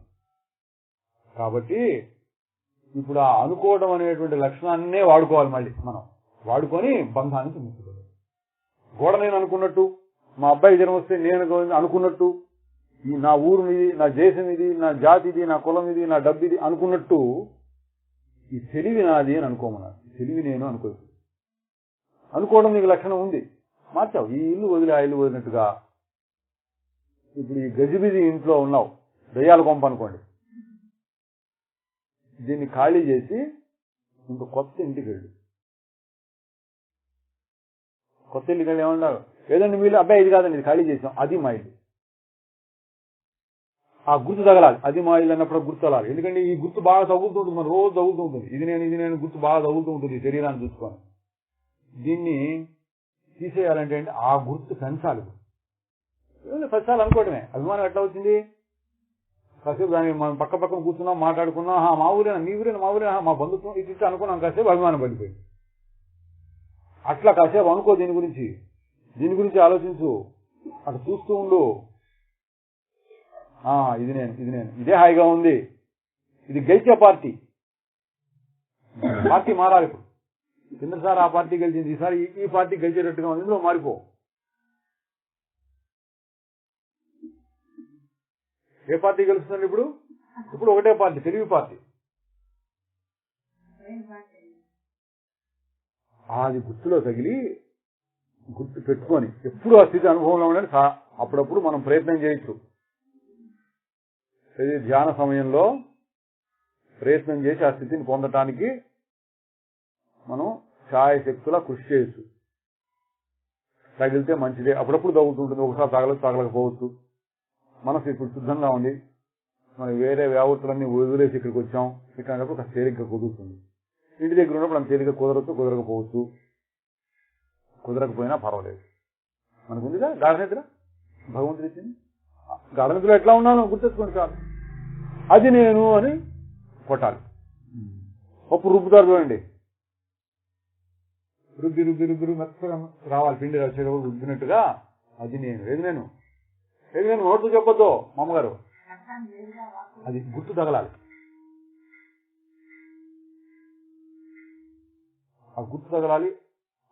అది కదా నేను, అది కదా నేను అని అట్లా మధ్య మధ్యలో జ్ఞాపకం చేస్తూ ఉంటుంటే పట్టుకుంటుంది. అది సహజం కాబట్టి, అది నిజమైనటువంటి స్వరూపం కాబట్టి మనం కాస్తో కూస్తో ప్రయత్నం చేస్తే అది గట్టిగా పట్టుకుంటుంది.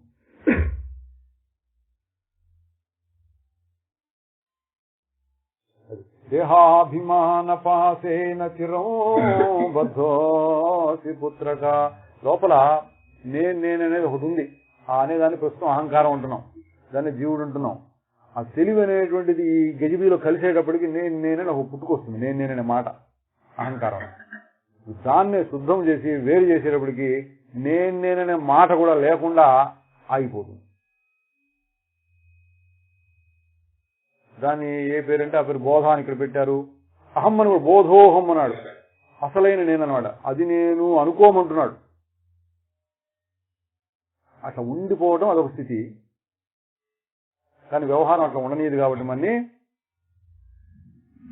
వ్యవహార సమయంలో మళ్ళీ నేను శరీరం అనిపిస్తూ ఉంటుంది కాబట్టి వీటిని వాసనలో అన్నాడు. ఒకసారి విన్నా లేక కొన్నిసార్లు అనుభవాన్ని పొందినా మళ్ళీ శరీరమే నేను అనిపిస్తూ ఉంటుంది. 100 సార్లు 1000 సార్లు 1,00,000 సార్లు అనిపిస్తుంది. మన సాధన ఏంటి? 1,00,000 సార్లు విరుగుడు చేయాలి. 100 సార్లు అనిపిస్తే 100 సార్లు 1000 సార్లు 1,00,000 సార్లు విరుగుడు చేస్తూ ఉండాలి. దాన్ని అది కాదు, నేను ఇది కాదు అది అనిపించినప్పుడు అలా కాలు నొప్పిగా ఉందని కాలుకేగా నొప్పి నాకు కాదు. ఎవరు నేను గుర్తెచ్చుకోండి. సుషుప్తిలో ఉండగానే గుర్తెచ్చు, అది నేను.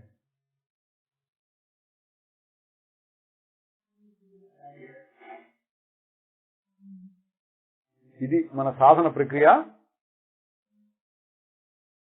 చిన్న సూత్రం ఏది? ఇది నేను అనుకునేదాన్ని చేసి అది నేను అనుకోవాలి, నిరంతరంగా అనుకోవాలి. బోధోహం జ్ఞాన ఖడ్గేనా సన్నికృత్య సుఖీ భవ. బోధోహం తెలివిని నేను అనుకో. శరీరం నేను అనుకునేటువంటి అలవాటు నీకుంది. ఈ అలవాటుని తీసేయి. ఈ అభిమానాన్ని ట్రాన్స్ఫర్ చేయి. పల్లెటూరు మీద అభిమానాన్ని తీసి పట్నం మీద అభిమానం తీసేసి అమెరికా మీద పెట్టుకున్నట్టుగా ఈ శరీరం మీద ఉన్న అభిమానాన్ని తీసి బోధోహం తెలివిని నేను అభిమానం పెట్టుకో. తెలివిని నేను. అయితే ఏంటండి మరి ప్రశ్న వస్తుంది. మనకంతా వ్యాపార దృష్టి కదా. లాభం ఏంటి? అయితే ఏమిటి మారకపోతే?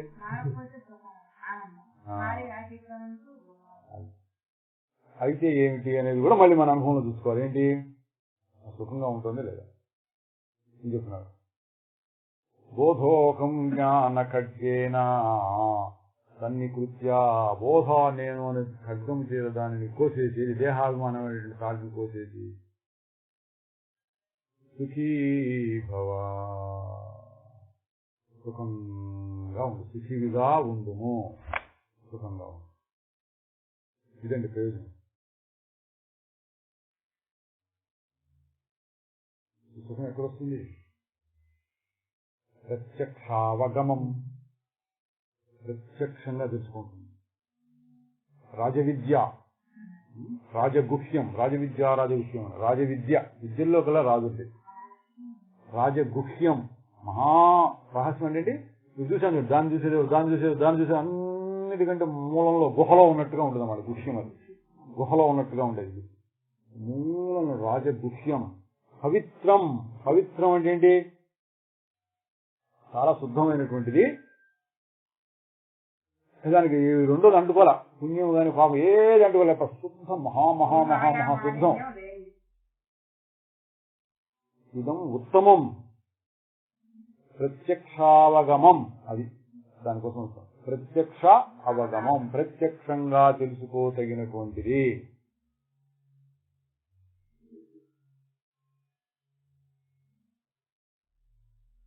ప్రత్యక్షావగమం అని ఇంకెక్కడ ఉంది? వేరే శాస్త్రంలో ఉందా? వేరే శాస్త్రంలో? నీ ఆత్మశాస్త్రంలో తప్ప. సత్యనారాయణ వ్రతం చేస్తే కథలో చెప్తాడు, అక్కడ వ్రతం చేయకముందు ఇక్కడ పడవ ఇట్లా తేలిపోయింది. అంతకుముందు మునిగున్న పడవ ఇప్పుడు తేలిపోయింది. ఇక్కడ ప్రసాదం తీసుకోవడం మర్చిపోగానే మళ్ళీ మునిగిపోయింది. మళ్ళీ ప్రసాదం తీసుకొని మళ్ళీ తేలిపోయింది. అట్లా ప్రత్యక్షంగా కనపడుతుందా మనకి? ఇక్కడ లోకంలో ఎక్కడ జరుగుతున్నట్టు కొంతమందికి కనపడుతున్నాయి మరి, ఎందుకంటే ఇంతమంది మొక్కుకుంటున్నారు, ఇది చేస్తున్నారు, ఇది చేస్తున్నారు అంటే కొంతమందికి ఏవో కొన్ని జరిగినట్టు వాళ్ళ అనుభవాలు ఉండి కొంతమంది చేస్తున్నారు. తక్కిన వాళ్ళని చూసి వీళ్ళు చేస్తున్నారు. వీళ్ళకి జరగకపోయినా ఎక్కువ భాగం జరగవు. 100కి 5 వంతులు జరుగుతాయి. కొంతమంది జరిగినట్టుగా ఉండి ఆ 5 చూసి తక్కిన 95 మంది చేస్తూ ఉంటారు. ఇది ఒక మాయ ప్రపంచం. అది ప్రత్యక్షావగమం కాదు. చేస్తే స్వర్గం వస్తుందంటాడు. ప్రత్యక్షం కనపడేది కాదు. వైకుంఠానికి వెళ్తావు, మోక్షం వస్తుంది, ప్రత్యక్షంగా తెలియదు. మన జ్ఞాన మార్గంలో కూడా ఇట్లా చేసుకుంటూ పోతే నీవు ఈ బ్రహ్మ విద్యను కనుక నేర్చుకొని ఉంటే నీకు మోక్షమే అన్నావు అనుకోండి, అది కూడా ప్రత్యక్షావం కాదు. మోక్షం అంటే ఏంటి? సుసుఖం అన్నాడు చూడు. ఇది నువ్వు ప్రత్యక్షంగా అనుభవించవచ్చు అంటున్నాడు. ఎట్లా? ఇటు తెలిసిందే. అట్లా వేరు చేసుకో, సుఖీభవ. ధ్యాన సమయంలో ఇట్లా వేరు చేస్తున్నాం. ఇది మీ వేరు చేసేటువంటి ఈ ప్రక్రియను ప్రస్తుతం నేర్చుకున్న దాన్ని అన్ని సమయాల్లో కష్టం వచ్చినప్పుడు వాడాలి, మీకు ఏడుపు వచ్చినప్పుడు వాడాలి, సమస్యలు వచ్చినప్పుడు వాడాలి. వాడుకొని అప్పుడు కూడా మీరు అట్లా వేరు చేసుకున్నారు అనుకోండి, ప్రత్యక్షావగమం. ప్రత్యక్షంగా సుఖీ భవ, సుఖంగా ఉండు. ప్రత్యక్షావగమం ధర్మ్యం సుసుఖం కర్తుం అవ్యయం. ఇది చేయడానికి చాలా సుఖంగా ఉంది. సుసుఖం కర్తుం అవ్యయం, చేయుటకు సుసుఖం చాలా సుఖంగా ఉంటుంది. సుసుఖం కర్తుం, చేయడానికి సుఖంట. చేయడానికి సుఖంగా కష్టంగా ఉంది. ఆ టిఫిన్ కూర్చున్నాం, మళ్ళీ భోజనానికి రెడీ అవుతున్నాం, మధ్యలో కాసేపు సుఖంగా చేస్తున్నాం. అంతేగా ఇది సుసుఖం కర్తుం. ప్రాణాయామం చేయమని, ఆసనాలు ఏమని, శీర్షాసనం ఇటువంటి ఏం లేవు. ప్రదక్షిణం చేయమని కూడా లేదు. ఏముంది ఇక్కడ? కూర్చో, విచారం తీసుకో. ఊరకుండటం చూడండి ఎంత సుఖం. ఊరకుండటం సుఖమా కష్టమా? ప్రస్తుతం మనకి చూడండి ఎంత అజ్ఞానం ఉంటుంది. కష్టం అనిపిస్తుంది. పనిచేసి ఏం పని లేకపోయినా ఏదో చేద్దాం అనిపిస్తుంది. సుసుఖం కర్తుం అవ్యయం. అవ్యయం అంటే తరగనటువంటిది. డబ్బులతో కొనుక్కునేది, ఇతర కర్మల ద్వారా సంపాదించేది తరిగిపోతుంది. ఇది తరగని మారని వస్తుంది. ఇది ఉంది కాబట్టి సుఖీ భవ, సుఖంగా ఉండు అంటున్నాడు. ఏం చేసి సుఖంగా ఉండమన్నాడండి? అంత విచారణే చేసిందంతా. ఊరికే ఉదాహరణ కోసం దాన్ని కోసేయమన్నాడు. ఇప్పుడు కోసేయడానికి మన నిజంగా కత్తి లేదు, నిజంగా తాడు లేదు. అభిమానం అనేటువంటి అనుకునేటువంటి సందర్భం. అనుకుంటే వచ్చింది బంధం, అనుకోకుండా ఊరుకుంటే పోయింది. అనుకోవడం అనేటువంటిది బంధం, పాశం, తాడు. అనుకోకుండా ఉంటే కోసేయడం. అనుకోకుండా నాకు కుదరట్లేదని, అనుకోకుండా కుదరట్లేదంటే ఇంకొక యుక్తి చెప్పాడు. ఏమిటి ఇందులో చెప్పిన యుక్తి? అనుకోకుండా అట్లా ఊరకు ఉండటం కుదరదు, కష్టం. కొంచెం ఊరకు ఉండటం చెప్పారు కష్టమని. ఆ ఊరకు ఉండటం కష్టం కాబట్టి ఏదో చెయ్యాలని తపన ఉంది కదా ఈ మనిషికి. వాడికి ఇంకో రకంగా చెయ్యండి. ఏం చేయమన్నా బోధోహం అనుకో, దాని విరుగుడు అనుకోమంటాడు. అసలు ఉండవలసిన స్థితి ఏంటి? అసలు నిశ్చలం. ధ్యాన సమయంలో నిశ్చలం, పనిచేస్తూ ఉన్న నిశ్చలం. అది ఎప్పుడు మనకు అనుభవంలో ఉంటుంది. అనుకోవాల్సిన అవసరం లేకుండా నిశ్చలంగా ఉంటుంది. అది అసలు స్థితి, పొందవలసిన స్థితి. ఆ స్థితి నాకు కష్టం అండి, ఇటు వినంగానే అట్లా ఉండిపోవట్లేదంటే యుక్తి మార్గం ఏం చెప్పాడు? అనుకో, ఇట్లా అనుకో. అట్లా అనుకునేప్పుడు ఇట్లా అనుకో. ఇప్పటి వరకు నీకు అట్లా అనుకోవడం అలవాటైంది కాబట్టి 10 సార్లు 20 సార్లు 50 సార్లు అనుకుంటూ ఉండు. అనిపించినప్పుడల్లా మళ్ళీ కాలు నొప్పి అనిపిస్తుంది. చూడగానే కాస్త ఆపగానే మళ్ళీ కాలు నొప్పి, నడుము నొప్పి అనిపిస్తుంది. మళ్ళీ అనుకో, శరీరానికి నాకు కాదు, నేను గాఢ నిద్రలో ఉంటుంది అనుకో. మళ్ళీ అనుకో. ఎందుకు? నీకు అనుకోవడం అలవాటైంది కాబట్టి ఇంతకుముందు. ఈ 2 అనుకోవడాలు కొట్టుకున్నాయి అనుకోండి, విషం విరుగుడైపోయింది అనుకోండి, అది విషం లాంటిది. అదే తాడు లాంటిది. తాడు కోయటం అయిపోతే, తాడు కట్టు అనుకోవాల్సిన పని లేదు, మీకు సహజం అయిపోతే అది నేను అనేటువంటిది కూడా ఒక కొత్త అభిమానం కావాలి. దేహం మీద అభిమానం ఎట్లా ఉందో, నేను కాని దాని మీద, గోడ మీద, ఇంటి మీద అభిమానం తీసి ఆ ఇంటి మీద పెట్టినట్టు, దేహం అనే దాని మీద తీసుకున్నట్టు అనుమానం తీసి బోధ అనే దాని మీద పెట్టడం నీకు బాగా అలవాటైంది. ఈ తర్వాత ఏం చేయగల? రోజు పోయాల్సిన పని లేదు. పోయగలిగితే తెగే వరకు పోయాలి. మధ్య మధ్యలో వస్తూ ఉంటుంది, వచ్చినప్పుడు పోయి ప్రయాణ ఖడ్గం పెట్టి చేస్తే ఏం మిగులుతుంది? సుఖీ భవ. ఎప్పటికి తెగుతుందని లేదండి. ఎంత కొంచెం వస్తే కొంచెం బంధం పోయినట్టే, కొంచెం బంధాలు పోతూ ఉంటాయి. వస్తూ ఉండి సుఖిస్తుంది. సుఖీ భవ. ఇదండి శాస్త్రం యొక్క ప్రయోజనం. సుసుఖం కర్తుమవ్యయం, సుఖంగా ఉండటం కోసం నీకు చెప్పిందే కానీ కష్టపెట్టేది కాదు. చలికాలంలో పొద్దున్నే చన్నీళ్ళ స్నానం చేసి బిందుతో నీళ్ళు ఎత్తుకురా అన్నారనుకోండి, ఇక్కడ కాలువ నుంచి చెరువు నుంచో, ఎందుకు అంత కష్టపడలేదు ఇక్కడ? కానీ మీకు అర్థం కాకపోయేది అనుకో, ఇది అర్థం కాదు, చేయించాలట. నిజం బాగా కష్టపెట్టి తర్వాత ఏం చేయక్కర్లేదులే అంటే అప్పుడు హాయి అనిపిస్తుంది. అట్లా ఉన్నాయి శాస్త్రాలు. అర్థమైన వాడికి ఇట్లా కిటికీ వేసినట్టు అనమాట. తర్వాత తెలుగు ఇంకోటి నలుగుకు ఈ అమనస్క పదంబే సులభము సూక్ష్మము సౌఖ్యము వస్త. అడవి వంటి శాస్త్రములలో అంతులేని సాధనలలో ఏదో నేర్చి ఏదో చేసి ఎన్నడింకా సుఖించెదవు. ప్రత్యక్షం కావాలి మనకి, ఇప్పుడు కావాలి. ఎప్పుడు సుఖం తర్వాత వస్తుందండి, 10 సంవత్సరాలు చేయి నువ్వు, నీ తర్వాత నన్ను అడుగు రాకపోతే అంటాను అనుకోండి. 10 సంవత్సరాలు ఆయన ఉండడు నన్ను అడగడానికి. అట్లా కాదు, ప్రత్యక్షావకము అంటే అప్పుడు నువ్వు నిరూపించుకోవచ్చు. అడవి వంటి శాస్త్రములలో అంతులేని సాధనలతో ఏదో నేర్చి ఏదో చేసి ఎన్నడింకా సుఖించెదవు. సుఖతరమ్ము ఈ విహంగ మార్గము, సుఖతరమ్ము ఈ విహంగ మార్గము, సులభము కాదా గురుదాసులకు. విహంగ మార్గం ఫస్ట్ ఈ చెట్టు మీకు ప్రధానం చెప్పాను. ఈ ఇంట్లో ఎగిరిపోవాలంటే మనం అన్నా మెల్లిగా ట్రక్కు తీసుకు సామాన్ మెల్లిగా తీసుకెళ్తాం. కాకి ఎగరాలనుకోండి, ఇంటి మీద ఆగింది. దానికి కాకి కూడా ఉంటుంది, ఇంటి మీద అభిమానం. రోజు ఒక ఇంటి మీదకి వస్తుంది అనుకుంటాం. ఒక కాకి ఒక ఇంటి మీదకి వచ్చి కూర్చుంది. ఈ ప్రాంతాల్లో కాకులు కాసేపు ఈ చెట్టు మీద, కాసేపు చెట్టు మీద, కాసేపు ఇంటి మీద కూర్చుంటాము. ఈ ఇంటి మీద అభిమానం, ఇంట్లో ఖాళీ చేశారు ఎవరు, మనకి ఇక్కడ మెతుకులు పట్టలేదు అనుకుంటే ఇంటి మీద అభిమానాన్ని తీసి ఇంకో ఇంటి మీదకి పోతుంది. వెళ్ళిపోయింది అనుకోండి. ఎంత తేలిక వెళ్తుందంటే పక్షి ఇక్కడ ఎగిరి ఆ ఇంటి మీద దూకేస్తుంది. మనిషి వెళ్ళాలంటే కొంచెం ప్రయత్నంతో వెళ్తాడు. చీమ వెళ్ళాలంటే ఈ చెట్టు మీద చాచి కొంచెం మెల్లిగా వెళ్తుంది. ఇది విహంగ మార్గం. అంటే ఇక్కడ తీసి అక్కడ పెట్టేయి అయితే.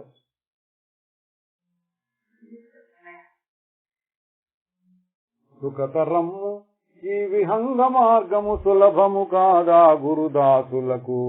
ఊరకుంటే సుఖము ఉంటే కోరి కర్మల ఉత్సూలందు చేరనేల మనసా దుఃఖమందు దూరనేల.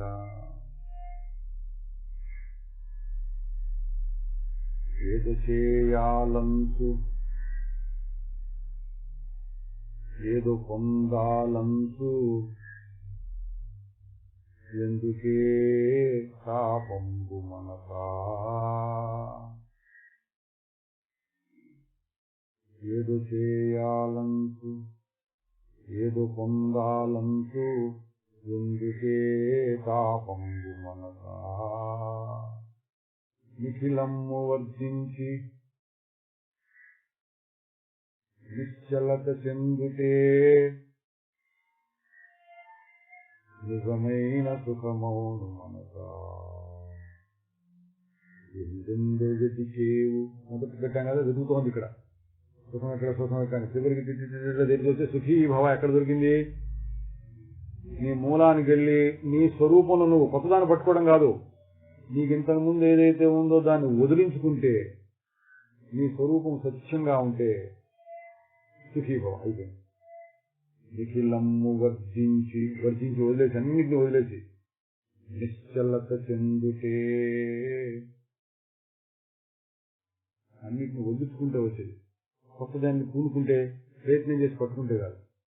నిజమైన సుఖము మనసా ఎందెందు తిరిగేవు,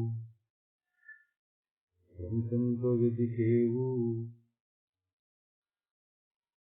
నీ ఎందే ఉన్నదే మనసా. నీ వెతుకులాట ఆగిపోయింది. నిశ్చలంగా ఉండు, ఆగి సుఖీభవ.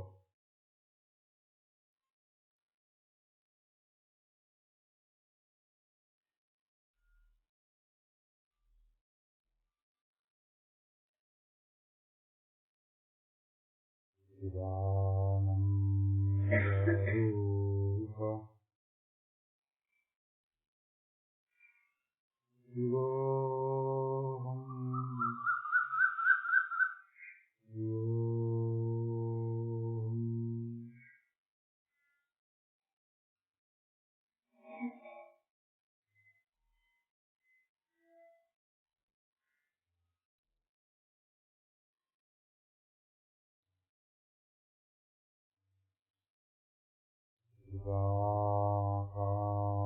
శివాకాశరూప